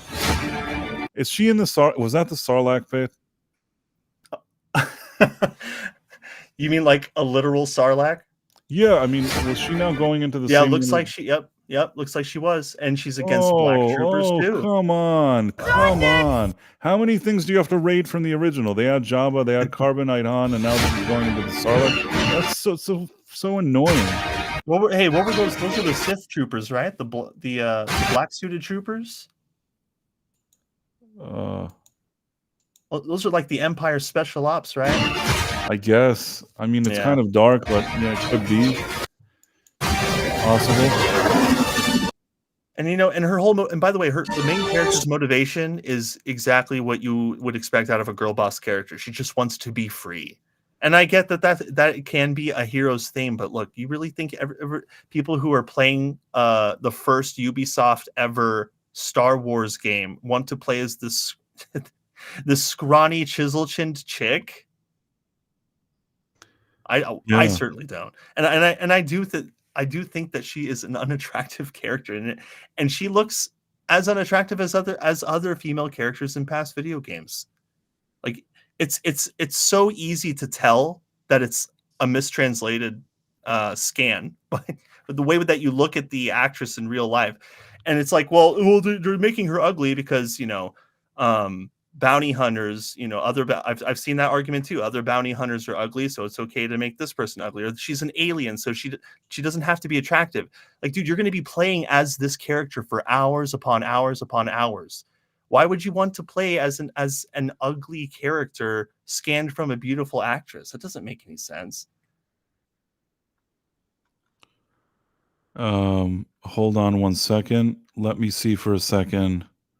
I'm trying to find your post. Oh yeah. I actually didn't get to see, but on that I think trailer, I I didn't found it. actually see the ratio on the trailer itself, but it was growing when I was looking at it. When I was looking at it earlier, I don't know what it's at now. What'd you say that there was a ratio of what? Oh, earlier when I was watching the trailer, I saw, like, I refreshed it a couple times throughout like an hour. So just to see where Oh, it's I at. don't have the plugin that shows the ratio, so I don't know. Oh, that's okay. If you have it, you can tell me. I just don't have it. I know what you mean, but I don't have the plugin installed. There's one that tells you how many downvoted it. Yeah, I'll see about that. But overall, the game actually looks like engaging. It's just that I see so many red flags, and to defend, to like openly and just unabashedly defend Ubisoft when they have delivered disappointment after disappointment over the last few years. I just don't get the whole attack anybody that thinks that this is a red flag and thinks that this character is being mistranslated. I mean, it's a very valid criticism because that's a pattern that we've been seeing. And when you have organizations or I don't even, it's like an organization called Bridge, or it's at least some kind of set of tools that these people use for these pushes in DEI. I mean, all this stuff is out there. It's public. These people are making it known what they want to do to their video games. And yet it's so out of left field for me to suggest that that they're trying to do the same thing in this game. I mean, it's crazy to me. It really is. I'm actually looking up the trailer so I can see. So right now I'm looking at your post here, the 2014 and 2024, and I thought that it was a fair comparison. The character from 2014 looks great, and this whatever this is doesn't look great. Yeah, that's not even like, that's just one. That is just one angle. There are several. You were seeing the trailer yourself. You can see it. It's bland, if anything. Star Wars Outlaw trailer, official story trailer got. Yeah, it's growing. So it's about, I don't know, it's about a fourth dislike. But there's in the comments, oh my goodness. So yeah, I mean, I'm not saying that it's like the worst looking game out there. It actually looks like a pretty engaging game. I'm sure some people might even like the game. I think that the gameplay looks great. But if the gameplay is accompanied by really bad storytelling, storytelling that pushes against a certain demographic here or there, and just makes all of the same DEI woke pushes that I've seen other games pull, it's going to be more of the same. And I don't know why people are so up in arms over it. I mean, has anybody seen Star Wars over the last few years and what Ubisoft has done? I mean, why is it that all of a sudden this is going to be the game that fixes everything? I don't think so. I mean, maybe if you can ignore the main character, depending on what kind of arc she has. But yeah, I mean, so far I just see red flag after red flag, and community managers that are saying they hate white males with a burning passion, where they'll just talk about it every day for years. And that person, by the way, disappeared, came back. They're still working for Ubisoft, and so is that lead writer. I'm going to delve into what that person said later, because there's apparently a lot going on with employees of Ubisoft. But there's it's a big problem, and I don't know. I guess maybe you have to pay closer attention than you do usually. But once you do, you'll start to see these things. You'll start to see these patterns, and I see a lot of the same ones here. I mean, and we talked about this at the beginning. This is really kind of a coming full circle. The fact that Ubisoft, with their Star Wars game, we see all this annoying behavior. This is not unsimilar to the type of behavior we saw from Lucasfilm over the years. A lot of times, there would be employees that maybe worked for Lucasfilm, and I can think of this. This is just an example. I mean, they didn't protect in that case, but Kathleen Kennedy and her team, they hired that Christina Ariel lady to host their High Republic show. So they hired her, and then what happened is that John F. Trent at the time just looked at her Twitter page and found all these older tweets that she said that she didn't like Hawaii people and had issues with them or certain things like that, and he just put up together an article that he just showed what her tweets were. And man, you should have seen the meltdown. At the time, goodness. Elon Musk didn't own Twitter, and I'm going to say that I'm 90% sure, just to avoid any kind of problem, that maybe somebody will say something else. But I'm fairly certain that Disney and Lucasfilm put all of their weight on Twitter, leaned into them to get rid of this thing, to try to discredit John F. Trent, to try to discredit that article. Things that were happening on the site when that happened, I've rarely seen before or after the type of things that I saw that day of suppressing information and changing. And it's the craziest thing that so much effort would be put into something that it's the host of some stupid show that nobody cares about. It's some YouTube show talking about Kathleen Kennedy's dumb books, the ones that I think the Acolyte is based upon. Nobody gave a shit about any of that, but for some reason, the whole system, along with the mainstream media, were all there to protect them. So I think that there's sort of, it echoes whatever we're seeing now is kind of an echo of that. There's all these people saying terrible things. You have all this kind of manipulation. In this case, they themselves run away and do protected. But I've seen that back in the day with Lucasfilm employees as well. The protecting, the private, all that other stuff. And then all the press comes to protect them. I really feel like I've seen this movie before. It's so much of it is the same type of playbook. It's just now applies to games rather than to movies. But ironically, even now, this is a Star Wars game, and it's the same crap. Yeah. Yep. So, I'm seeing the same thing that I saw with Suicide Squad Kill the Justice League. When people are seeing things that they don't like about it, they point it out, and those people who made the game, or at least people who are in just blind defense of the game, you come out and say terrible things about those people. And then when it turns out that you were right, those people end up disappearing. And I think that the same thing is going to happen for this game, but I hope I'm wrong, because I would, personally, I hope that they fix the facial animations, like maybe make her look like the actual actress. I don't know. Even if she's an alien, she still needs to resemble the actress, which she does not. And it's just so weird how she looks. But if they just fix those things, you could create a really engaging video game. Because I don't mind playing as a female character in the video game, but I also don't like what Ubisoft is doing. By the way, somebody had a question for you. Jay Goodwin said, Dreadroberts named the last original good Ubisoft game. Oh, I saw that one. So the one, in my opinion, Black Flag, original. I think the Black Flag was a great one. It was probably like one of the best pirate games out there, and it was an Assassin's Creed game, so you got to do all the cool Assassin's Creed stuff. And travel the world. I thought that was a great game. I think it was a great combination of two different ideas, and they meshed well together. Anything after that, I really just haven't played as much. And I've played a lot of Ubisoft games since then. Like I've played like For Honor, played all the other Assassin's Creeds that came out.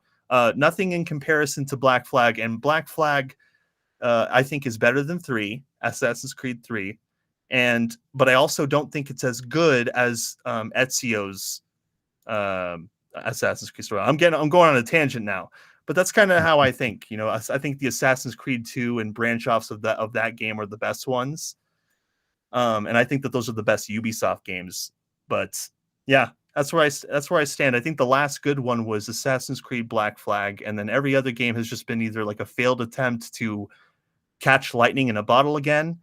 And you know, I see a lot of the same animation mistakes, like a lot of the same quirks that you see in the previous Ubisoft games, I see in Star Wars Outlaws. And if you compare it, if you played a lot of them and you just take a look, you'll see there's a lot of similarities. It's just like, dude, 10 years later, you can't fix these issues. It's a crazy situation. I don't know how much money they've put into this game, but you know, if the lead writer is going protected on the day that this thing comes out, I just it's not a good sign. And they put a lot of this is big business gaming. They put a lot of money into this stuff, I'm sure, and there's nothing to show for it. At the end, these games, I mean, you know this better than I do, but this looks like crap based on this trailer. That's just my personal opinion. Yeah. And just to respond to Jay really quick, because he said 11 years, why would you expect anything good from them now? Like, I don't expect this to be good, but like people that I never would have expected to come out in defense of this game, they did that today. So, you know, it's a messy situation. Sorry, go ahead, Bryce. Sorry. Well, I guess we'll still get back to more of this stuff, but before I didn't want to forget, there was an interesting story. I talked about it earlier today on on a different stream, but I think it's worthy of mentioning, just because I was kind of annoyed by it. So you have Sylvester Stallone. They're trying to get him canceled, and I personally said that I thought this was just a bunch of nonsense. Basically. The whole story here, which it sounds like a non-story to me, is that they claim that he was on set, and during a scene where they brought extras, he expected during that scene that there would be extras that are sort of young women, that would be right for that specific scene. But instead what they did was they brought old overweight men to walk around in the background as extras. So apparently he said something like, oh, why are all these fatzos walking around here in the background? It was supposed to be these young ladies. That's what the scene requires, or something like that. Now, the director actually went and said this is not true, that he didn't say that, and that the director himself made different decisions. He asked for certain extras. They didn't send him the extras that he asked for. And apparently the casting company, this whole thing started, the casting company was like, we don't even want to work with them. We'll never send them extras again. And the director said they sent the wrong extras. That's why I was annoyed. And actually, there's no confirmation that Stallone said any of this. But I argued before that even if Stallone said that, even if he said, what are all these slobby, fat, all these overweight, older men, fatzos walking around here, why aren't there a few younger ladies, because that's what's supposed to be in this scene? Even if he said that, he's allowed to say that. I mean, at the end of the day, sometimes when you have extras, sometimes you need a person to look a certain way. And I mentioned this, that I actually have a friend who for a while was doing extra work, like as an extra. And a lot of times he would be the type that they'd call if you need a sort of middle-aged businessman that looks well put together. They put him in a suit. He had really kind of healthy hair. He had this kind of look that he looks like a serious businessman. And he would get a lot of roles, a lot of actually big movies and stuff. And suddenly they need an extra in the background, and there he is. But the thing is that they knew exactly what they were looking for when they cast him each time. They had something that they thought that he was good for, and they brought him for. Now, if a director says, hey, I need young ladies in their 20s, and instead you get overweight men in their 60s, that could be an issue for a certain scene. Yeah. So I guess what I'm saying is this looks like a bunch of just outrage over nothing. And I always think that it's because they don't like Stallone. Stallone generally, I don't know that he talks about his politics all day, but I think he's somehow considered more right-leaning. Each time they try to catch him on something or to say something about him, but he's just very well liked, so it's difficult for them. But there's always this feeling that there's something about him that they don't like, and he's also kind of even at his whatever age he's at now, like 77, he's still kind of this macho man. Yeah. They don't like that kind of stuff. They don't take kindly to that. So Well, I certainly wish them luck in trying to cancel Sylvester Stallone. I'm sure that will go over swimmingly. I personally, nothing they've said will cause me to cancel them. Him. Not only that, when I see these type of articles, I immediately want to do the opposite of cancel. I support him because I feel like this is just some crap that they tried to pin on him. Also, I don't know. They think that he likes the Orange Man or whatever it is because he golfs at Mar-a-Lago or something like that. I don't even know. I don't care. I only care if I like his movies and I like his work. And Sylvester Stallone has had some great movies over the years.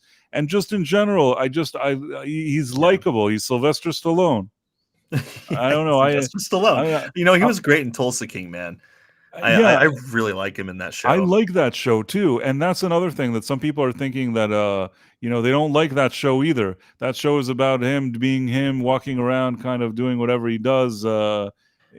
Again, it's not that type of more woke Hollywood show. So I guess people wouldn't mind if there's kind of a bad rep around it. If there's rumors that he's doing all this bad stuff, but I don't believe any of it. And even if they could prove it, even if they could prove that he said that him saying that's like the most tame thing an actor in Hollywood could say to somebody. I don't care at all. Even if they bring a recording and he walks up and he goes, "Hey, you're kind of ugly." Even if you bring that recording and you play it for me, I don't care. He's Sylvester Stallone. I don't care. You're kind of ugly. Hey, yo. I imagined Sylvester when you did that. Was funny, man. Yeah, you kind of ugly, just like going up to a guy. But yeah, I mean, that's so tame though. Like, you imagine the things that actors have been caught saying to people on set. Dude, it's horrible. Out of this world insults. You wouldn't even believe it. Sylvester say, "Hey, why are all the fat people in the back?" Dude, you think this is news? I'm not saying you. I'm talking about the people who are taking this thing too seriously. Trying to get him canceled over that. Yeah, these people haven't stepped a foot in Hollywood in their lives if they think that this is the kind of thing you can cancel Sylvester Stallone for. Yeah. They don't know what they're doing. This is just dumb crap. Yeah. But I don't think anything's going to come out of it. We'll see if they try to pressure Paramount to cancel it. I think that if Paramount canceled it, it's going to be a real problematic storm for them because there's the people that like this show and watch it, the audience for this show, they are not going to care about this. And to tell them that they're subscribers to their stupid thing, and I don't want to say stupid, but they're subscribers to that thing, and that they're not going to get this show, which is one of the better shows that they have to offer. I don't think that's going to sit well with people. No, I don't think so either, man. I don't think so either. But yeah, I mean, that's just another dumb thing. I think this will go away. They try each time with Sylvester Stallone, and to date they haven't been able to. And I hope that they continue not to be able to. Well, if James Gunn casts him in the new Superman movie somehow, that'd be pretty cool. That would. And the thing is that nobody guaranteed that actors are going to be nice people or that you'll like everything they say or whatever. Although I don't think that he's not nice, but I'm saying nobody guaranteed anything. And I don't need them to guarantee it. I just want to go see a movie and I want to enjoy the movie. And for the most part, I think Stallone is fine. And I haven't. This is not going to change my opinion of him. Yeah, no, I mean, at the end of the day, I mean, when you're trying to be an actor in Hollywood, sometimes there's a role where they write in the script, fat man, big fat man. Now, if you're a fat man and they're looking for a fat man, well, you want the role because that's what they're looking for. So I'm fat, I'll go be the fat man. Somebody says, I mean, they checkbox that off. I'm sorry, go ahead. No, I agree. I'm saying, and let's say somebody that's like, I want somebody to look like a male underwear model. and it'll have a face of I don't know what. So if you're not that, you're not that. What, you thought you were that, and then Stallone revealed to you that you don't look like the underwear model? No, Do you get what I'm sure saying? I'm sure if he did say that, they probably didn't even care. Maybe they didn't even hear about it. And since it's not confirmed, they're basically basing all of their will to cancel this man on something that hasn't even been verified. Yeah, I So mean, the jumping to conclusions, the articles, the nonsense, everybody's already running around. And over what? Over something that, even if true, is nothing. Is nothing.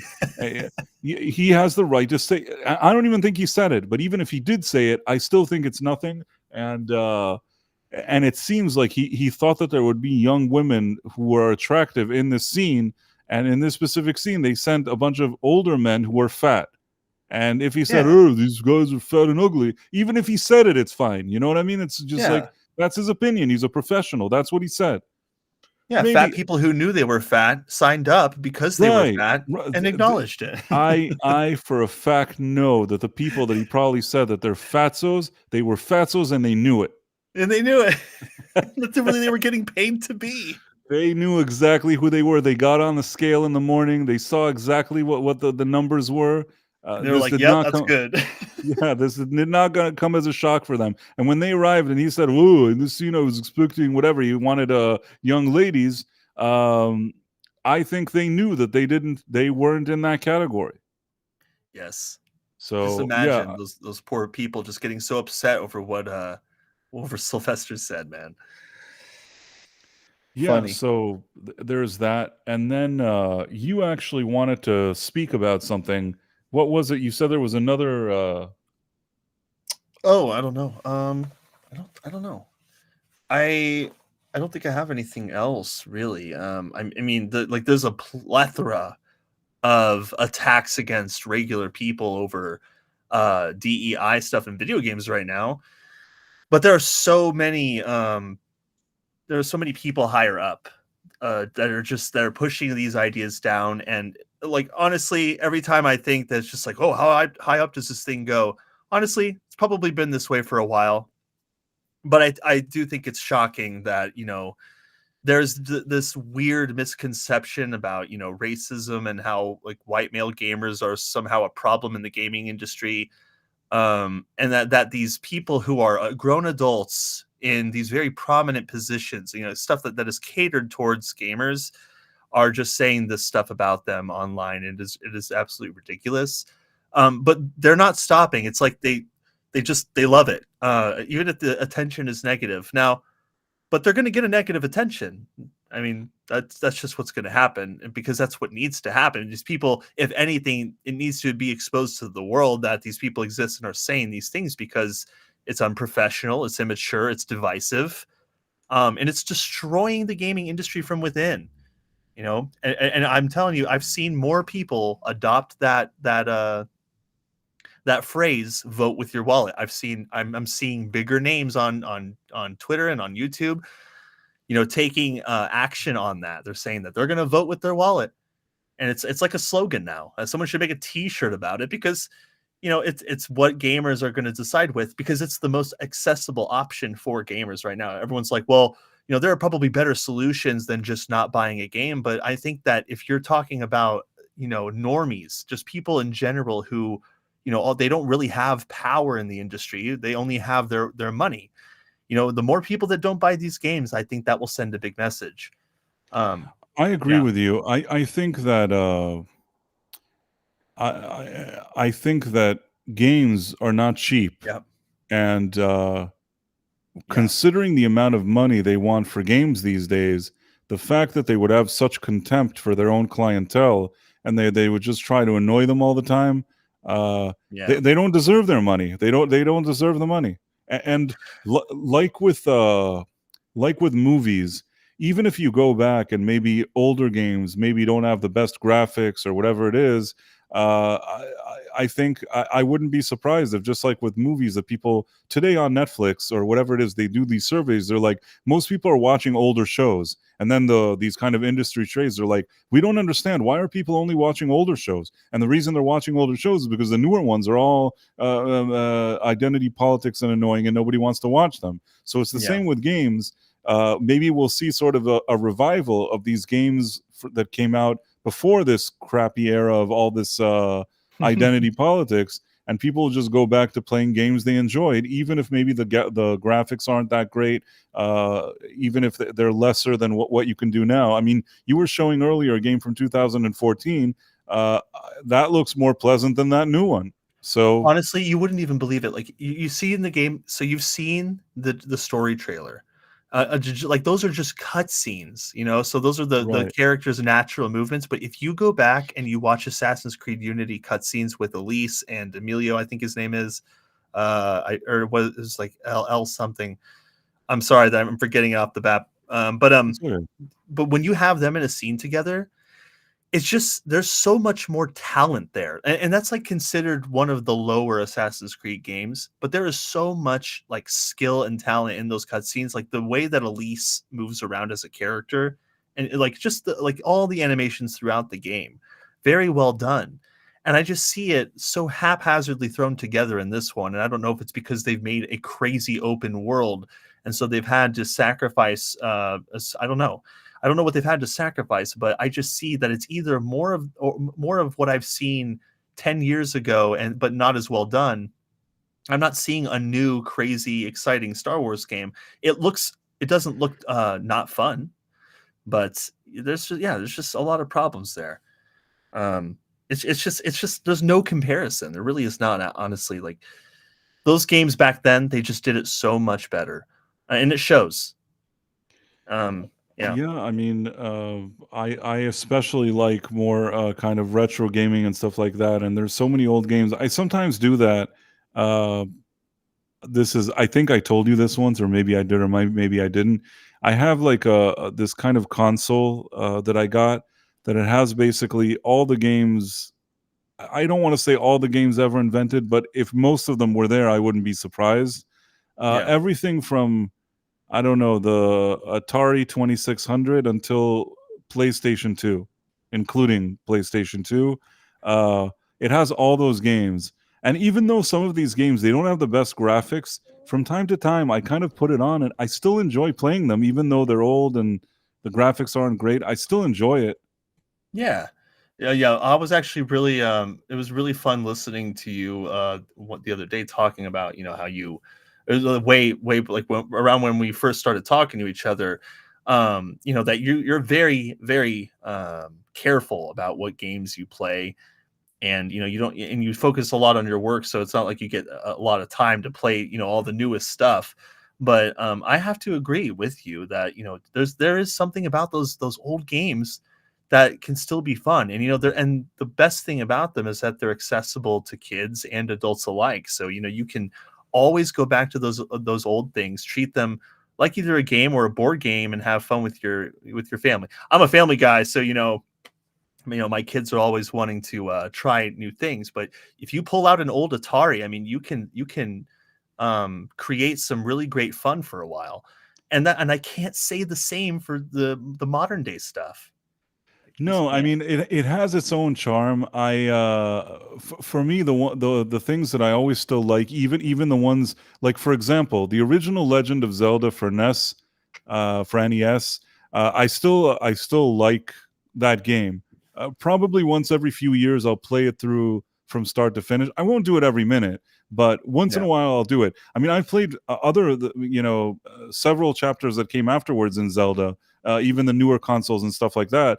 But that first game, I don't know if it's just for me, or I don't know how to explain it. There's just such a charm about it.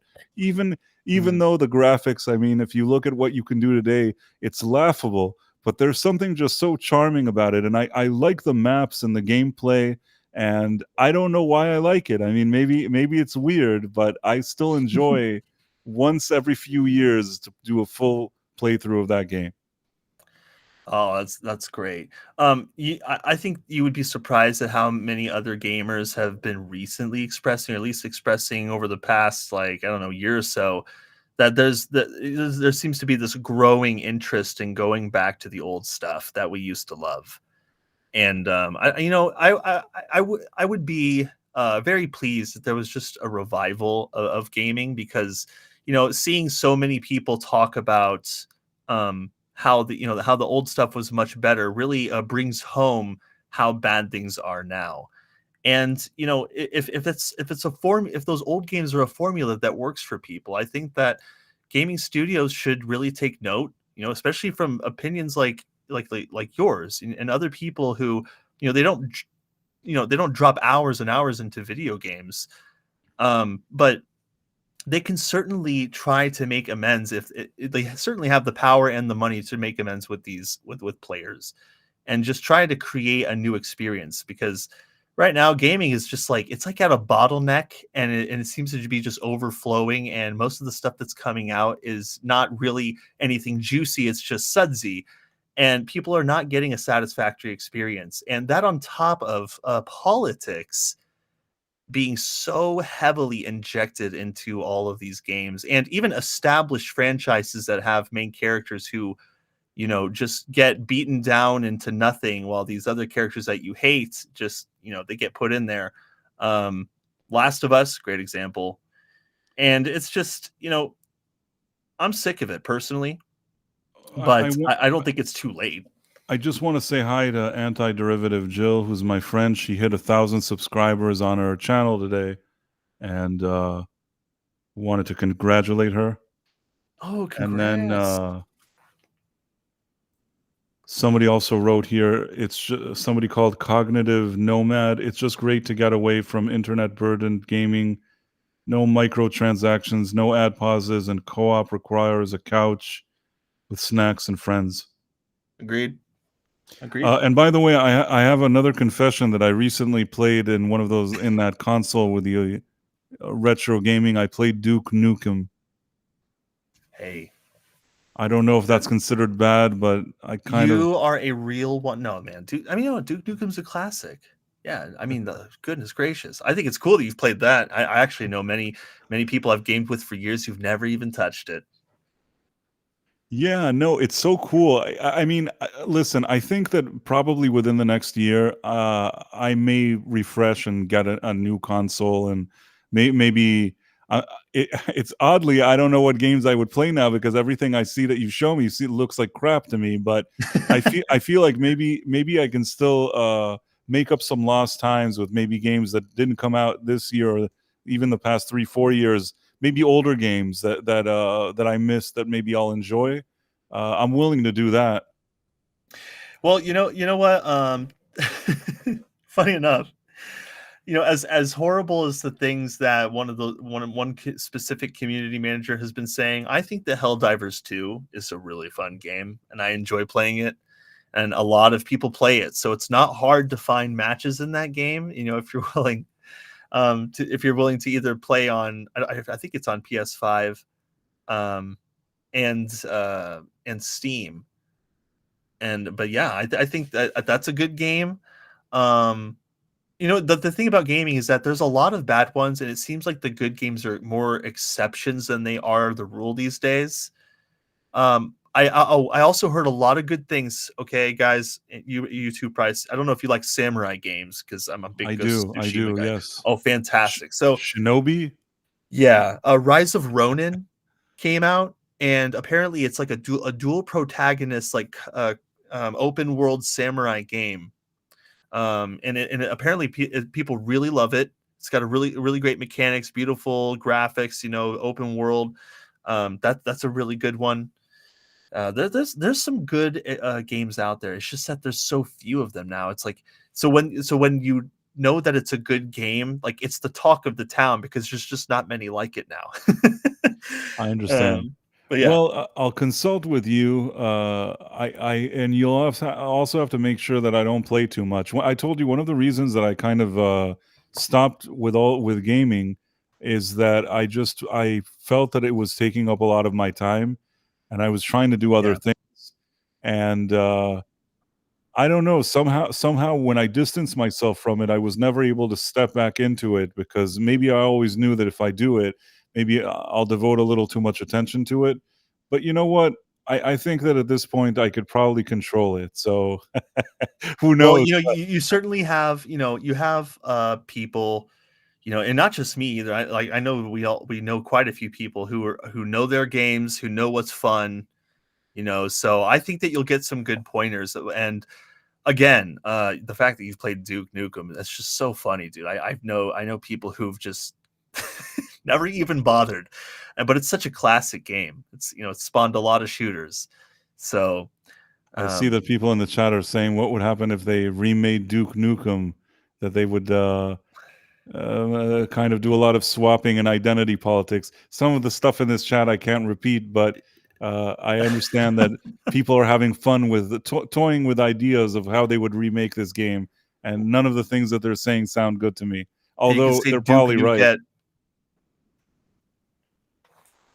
But Duke Nukem. Duke Nukem. That's a nice thing compared to what I read here, but it's okay. Backyard TARDIS says I should start a gaming channel. The one thing is, I thought to myself to do this, but I don't know if anybody would ever be interested. There was a part of me that thought that maybe I could do like a retro gaming channel, but who even watches that? I don't think anybody would care. So I don't know. What am I going to do? They would, because they would? I was just talking. Yeah, I was just talking to I don't know if this is best example. I was just talking to my dad the other day about this. And I think that people really love watching people who have never played a game play a game for the first time, or if they've played a specific game. So I bet if you made a gaming channel, you're just like, dude, I've never played this, so I'm going to play this for the first time.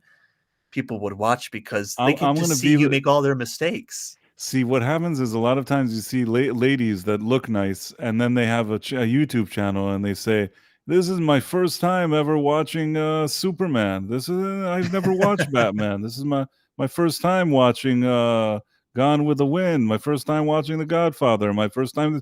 They've seen no movies ever. This is the first time they're ever watching anything, and sometimes those things catch on. So I'll be the less appealing version of my first time playing Mario Kart. You can just put your avatar there with the headset and just be like, "Yep, this is my first time. I hope I look appealing to you all. Let's get started." You need to have a surprised face too, but I don't know how I'm going to do that. But it has to have I have to look surprised. Yeah. I can't believe that just happened. Wow, guys. I love watching people who either watch movies that they've never seen a movie that I love to death, and I get to watch them re-experience all the things that I experienced watching that movie for the first time. So it's like I'm living vicariously through them. And so when I see these people play games for the first time and they make the same mistakes I made, it's very entertaining. I enjoy that kind of content. I think it's so funny because these people who've never played games before, they never played that game before. Oh man. Oh, so many deaths. And they're just like, what happened? But it's fun. Some funny comments here. But what is this? Anti-Derivative Jill played Leisure Suit Larry. Is that a joke or she really played it? Wait, who did? Anti-Derivative Jill struggling to play Leisure Suit Larry. I remember those Leisure Suit Larry games. Yeah, I remember seeing. I was too young to buy them. Oh, she's actually genuinely playing them. Yeah, it's there's some naughty things in that game, considering all things considered. Funny enough, I have never played the Leisure Suit Larry games. It certainly had an influence over my childhood. Did it not? I mean, there was certainly a lot to learn from those games.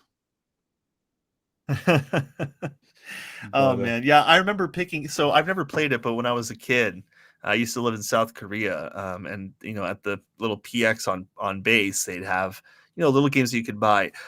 It was either there were two games I was going to buy that day. I had to pick one or the other. It was going to be either I was 12, so I know, but I'm glad I didn't. But it was either going to be Leisure Suit Larry or Max Payne 2, and I bought Max Payne 2, and I have not regretted it. I have not regretted it since. Yeah, I mean, I didn't regret playing the Leisure Suit Larry games. I thought they were very interesting, and I don't know. I think that they surprised me as to what you may see in a video game.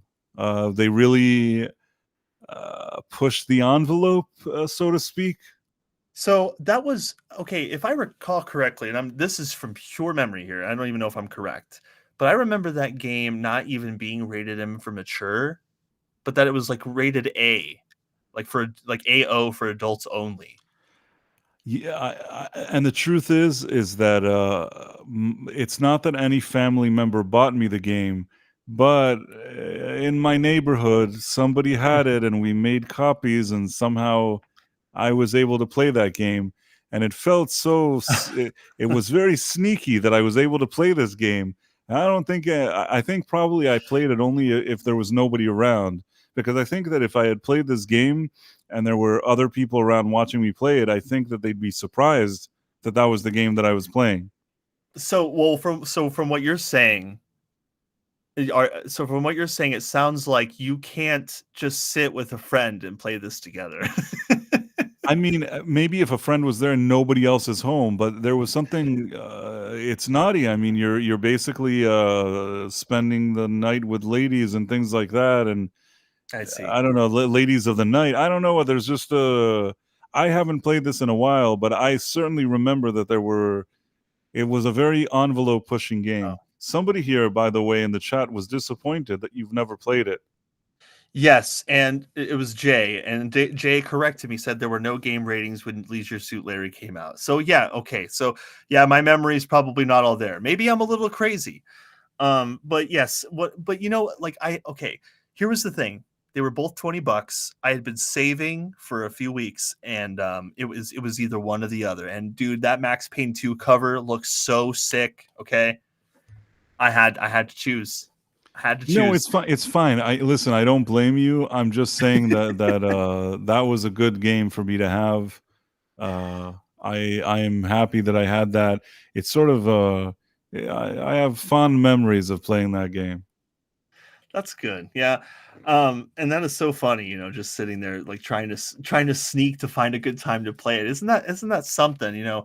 Now the games seem like they don't really hold back, and the people are more desensitized these days, which I guess is a whole different type of conversation to have. I mean, again, I'm just going to say this, and we'll just move on. It's that when I succeeded in Leisure Larry, when there's a lady, and I succeeded in conquering, or whatever you want to call it, Yeah. I felt really good about myself. It was a great feeling. And well, anti-derivative Jill says Leisure Suit Larry teaches you about safe you know what. Yeah, I mean, I guess it teaches you. I think so, but it's not what kind of remains in my memory. I remember just in general what happens in this game, and it's an important experience for teenagers. Yeah. Well, hey, I'm just saying, don't count out Max Payne 2, guys, okay? No, not counting out, not counting out anything. I mean, I still remember there were times back in the day that you actually went to the arcade. The arcade was a cool place. I don't know at what point. I don't know if I got too old to go to an arcade, or there's just no more arcades anymore. But the idea of going somewhere and playing video games at a kind of different location than your home, I used to really like that. I agree. Back when I lived back in Springfield, Missouri, there was me and my friends would go to the square, and there was this place called 1984. And it was a game arcade, like for all the the games that came out in the 80s, like Street Fighter, and Gauntlet and stuff. And I guess, looking back now, the name 1984 sounds a bit Orwellian, but it was still a fun time. You could get in there for super cheap, like maybe $2 to just game all night and try to top charts with concession stands. Those were the days. And like even in the early to mid 2000s, or the mid to the 2020, I mean maybe like a little bit after 2010, like there was still so much joy in playing those games. It's not like it is today. I don't even know if that place is still open. But I think maybe maybe you and I are just lucky that we're those people that can find enjoyment in those things. But so many people these days will not get to have those wonderful experiences with their friends in gaming. And maybe if you think about it, maybe that's why there's such a lack of understanding or common ground with people who are trying to ruin gaming right now, and then people who are just trying to keep gaming the way it's supposed to be. Maybe that's why you have so much friction, because this new generation is kind of trying to take over that, and they didn't get to go to arcades with their friends when they were kids. They didn't get to sit on their couches with buddies and play Halo.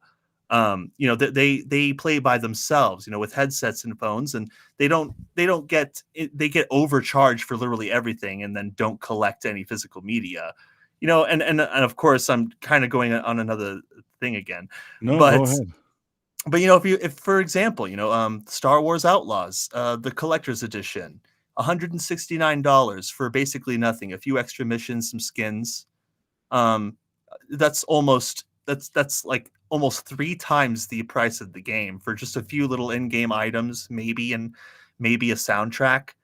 But when you look at back in 2007 with Halo 3 and its Legendary Edition, where you could get a helmet, like this really special alien-esque case holder, art book, a whole bunch of different things that are for actual collectors, and that was only $129. You know what I'm saying?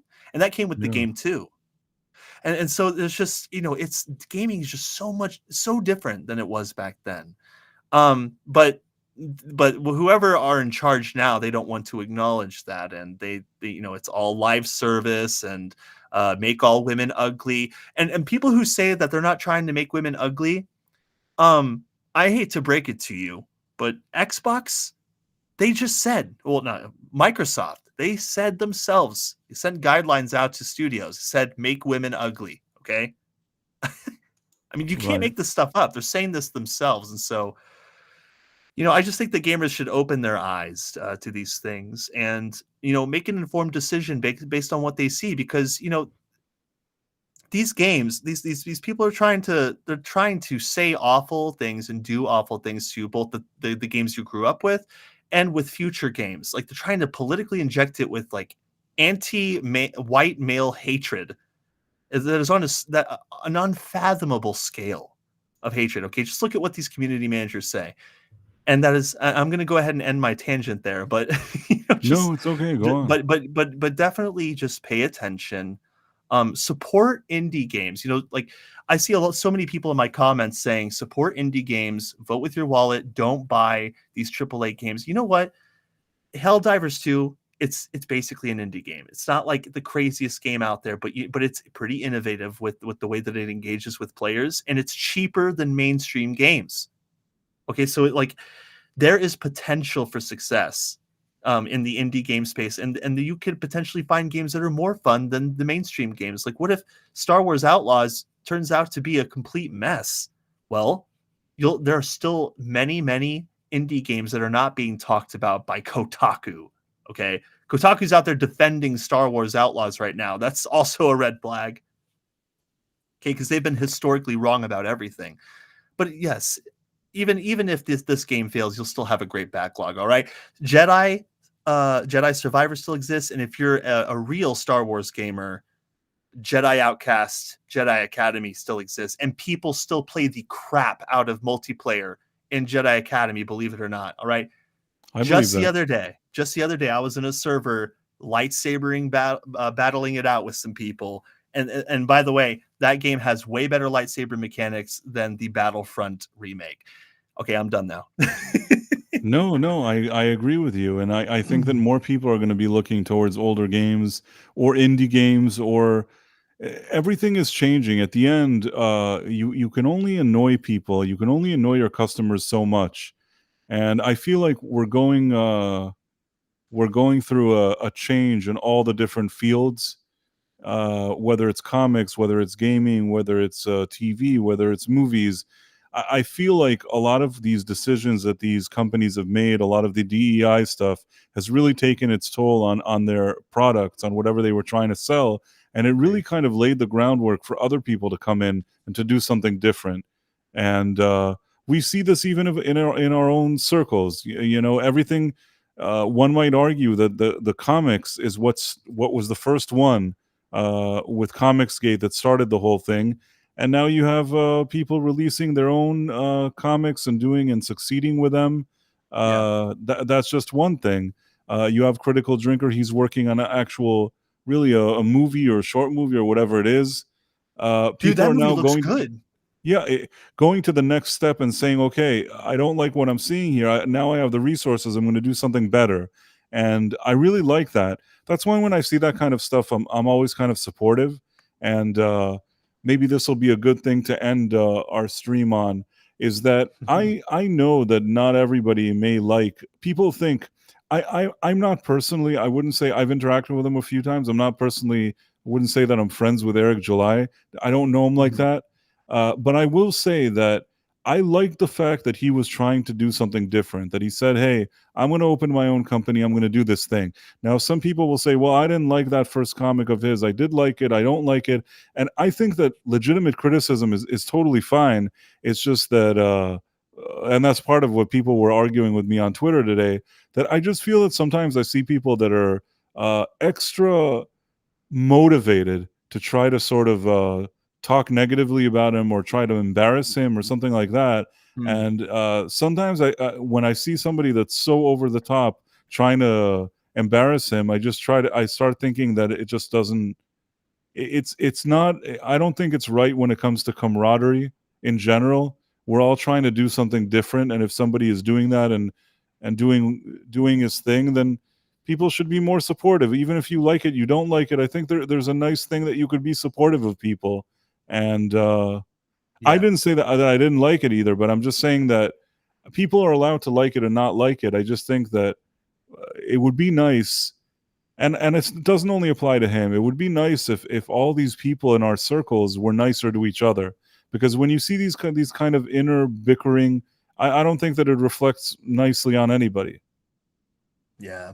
Yeah. And Eric works hard. It's not like he just sits there and just gets money from nothing. I mean, he coordinates with people. They write, they pen, they ink. They work on these things. They have warehouses. They got to pack. They got to ship. They got to, keep social media going. And that's probably just scratching the surface of the downs and dirties of making a comic book. But it's not like they're not putting the work in, and it's not like there are many other people like him trying to do that very thing. No, Just get I mean, something else. listen, I see people, they're like, well, he wouldn't have been able to do that if he didn't have 500,000 subscribers that all wanted to invest in his product. Even if that's the case, still good for him. Do you have 500,000 that are willing to invest money in your product or in your project? You most of the people complaining probably don't. And one has to wonder if some of these people aren't complaining because of that. Now, I certainly think that anybody, even a comic book, whatever it is, it's not that you can't criticize. You may look at it and say, you know what, I read it, I didn't like it, I don't like what he does. That's fair enough. But I do think that some people seem to be taking so much pleasure in kind of sticking it to him and things like that, that sometimes I don't know. It doesn't give me a good feeling. I think that there's a lot of pettiness, and I think that there should be, and in general, like I said, zooming out, I think people should be nicer in our circles and more supportive of each other.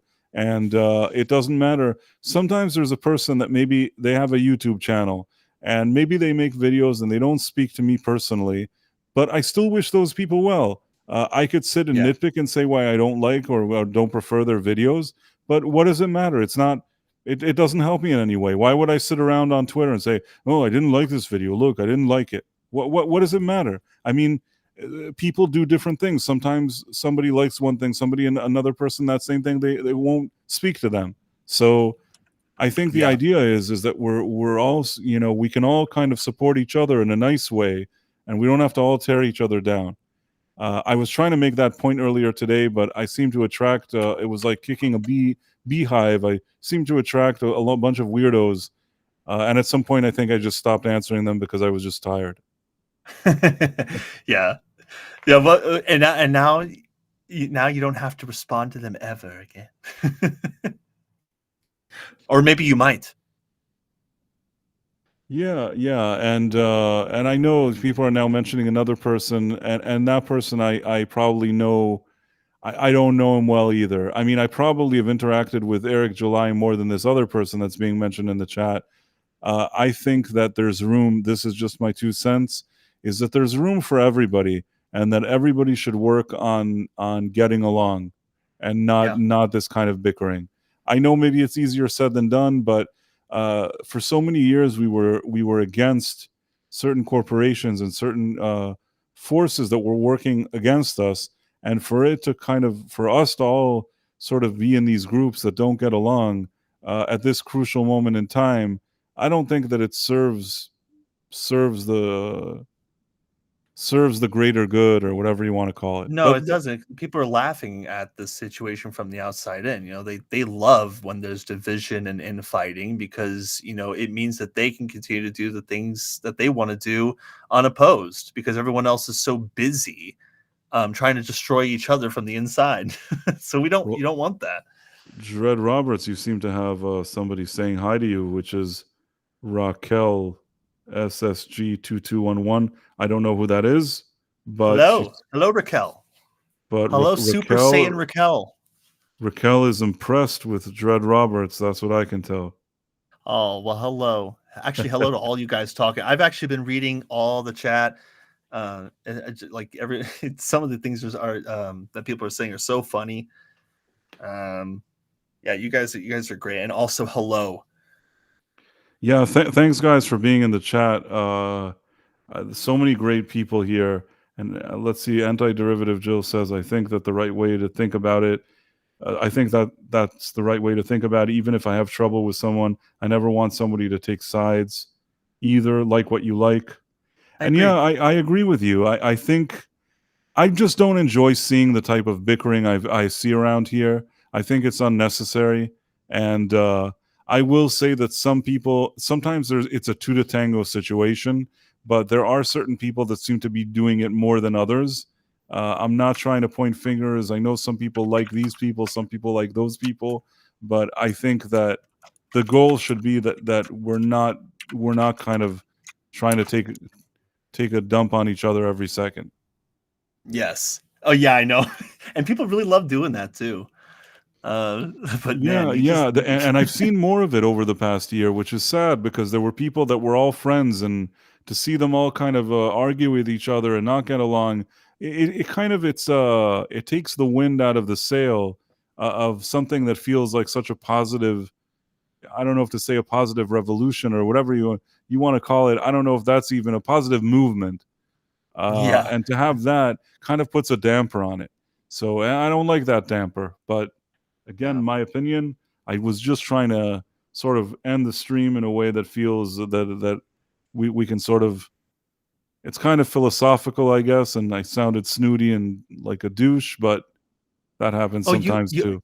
You apparently met Raquel. I did? Yeah, that's what Anti-Derivative says. Where did I meet her? The panel the other night. Price of Reason Live. Okay. Yes. I think I understand. I think I know what we're talking about now. Hey, Raquel, how's it going? Nice. Yeah. Also, big hello to you guys on Rumble too. Just amazing. Yeah, amazing. we have such a nice crowd today, and it's so great. That's why we kind of went a little extra, because there just were a lot of people here.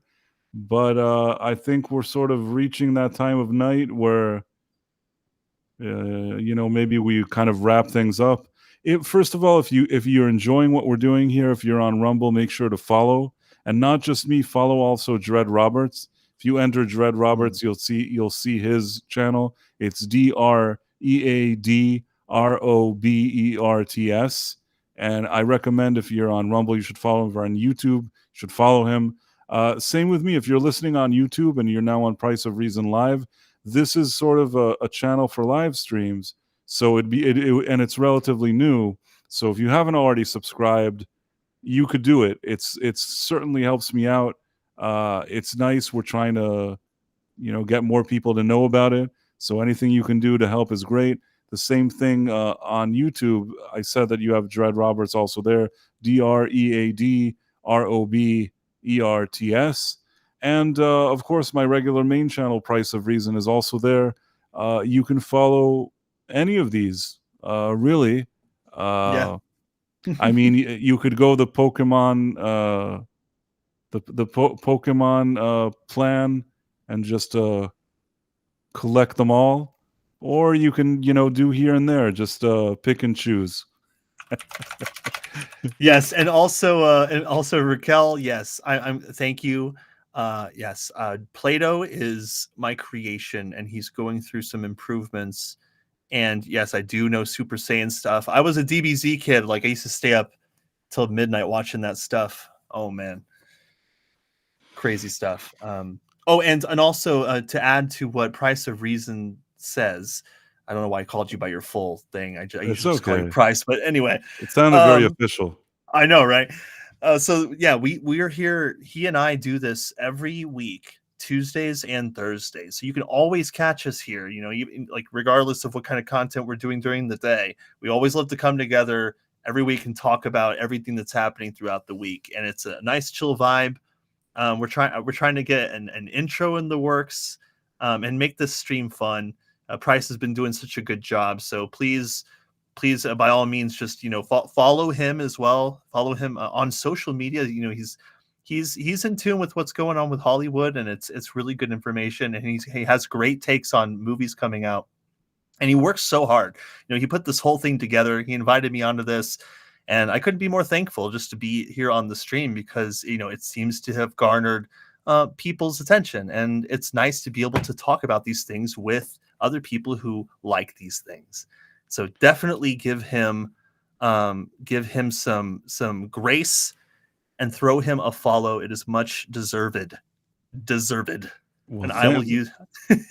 Thank you for all the kind words. And at the same time, I also want to say that when I wanted to do these kind of late night streams, I had been watching Dread Roberts and we ran into each other some time ago.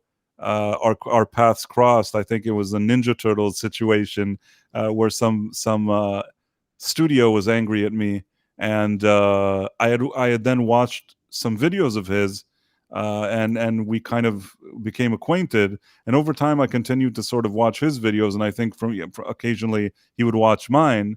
And when I thought of doing this stream and this kind of chill late night thing, I don't know why I just felt that he would be so right for this type of late night vibe.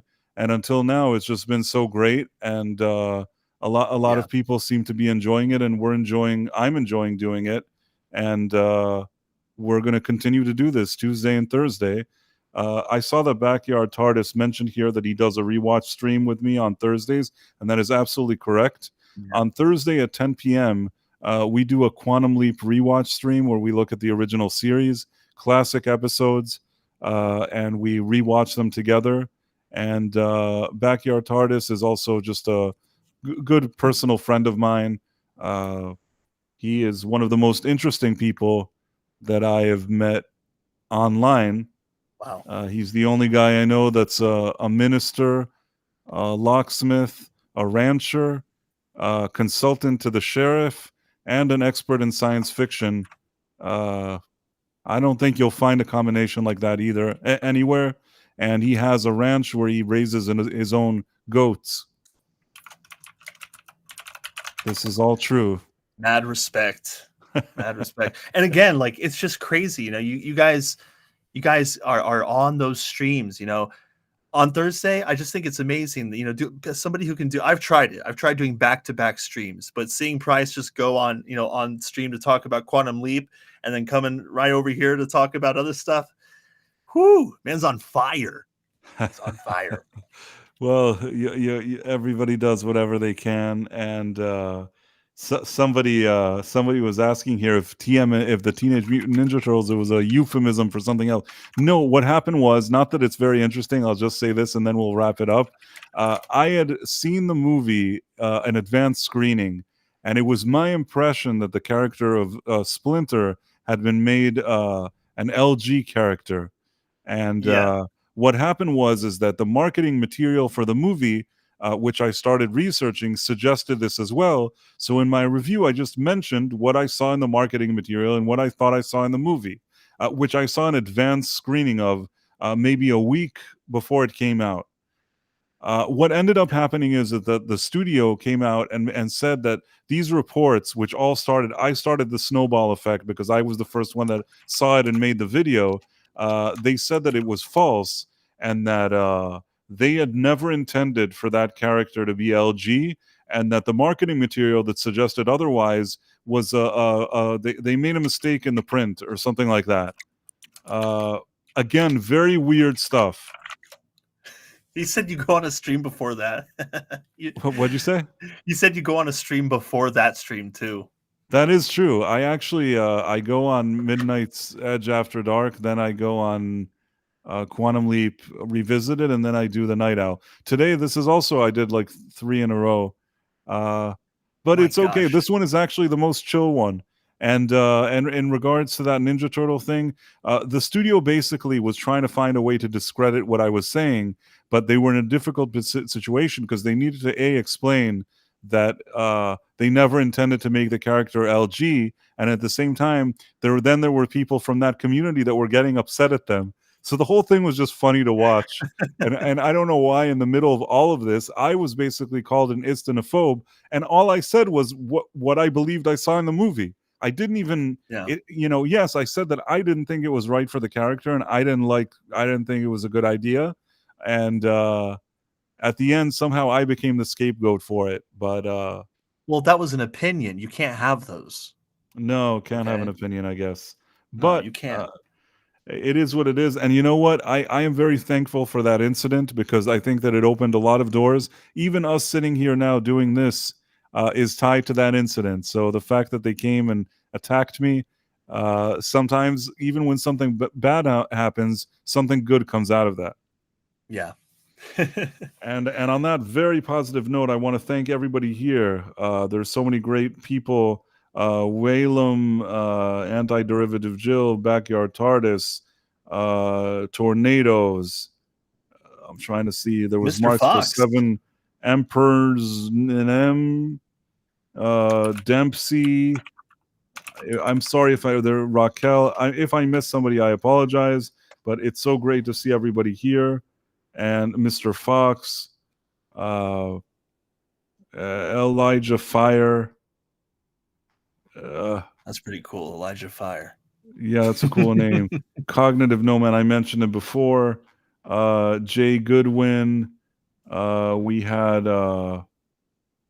Sammy Threepeat, which I actually did a stream with him earlier. Jamalama. Have I missed anybody? I think we did good I don't here. think so. I think you did great. Yeah. I think I did great. Charles 808F. Nice. Yep, Charles. cool. I thought it was a bot at first, but he was just promoting my channel.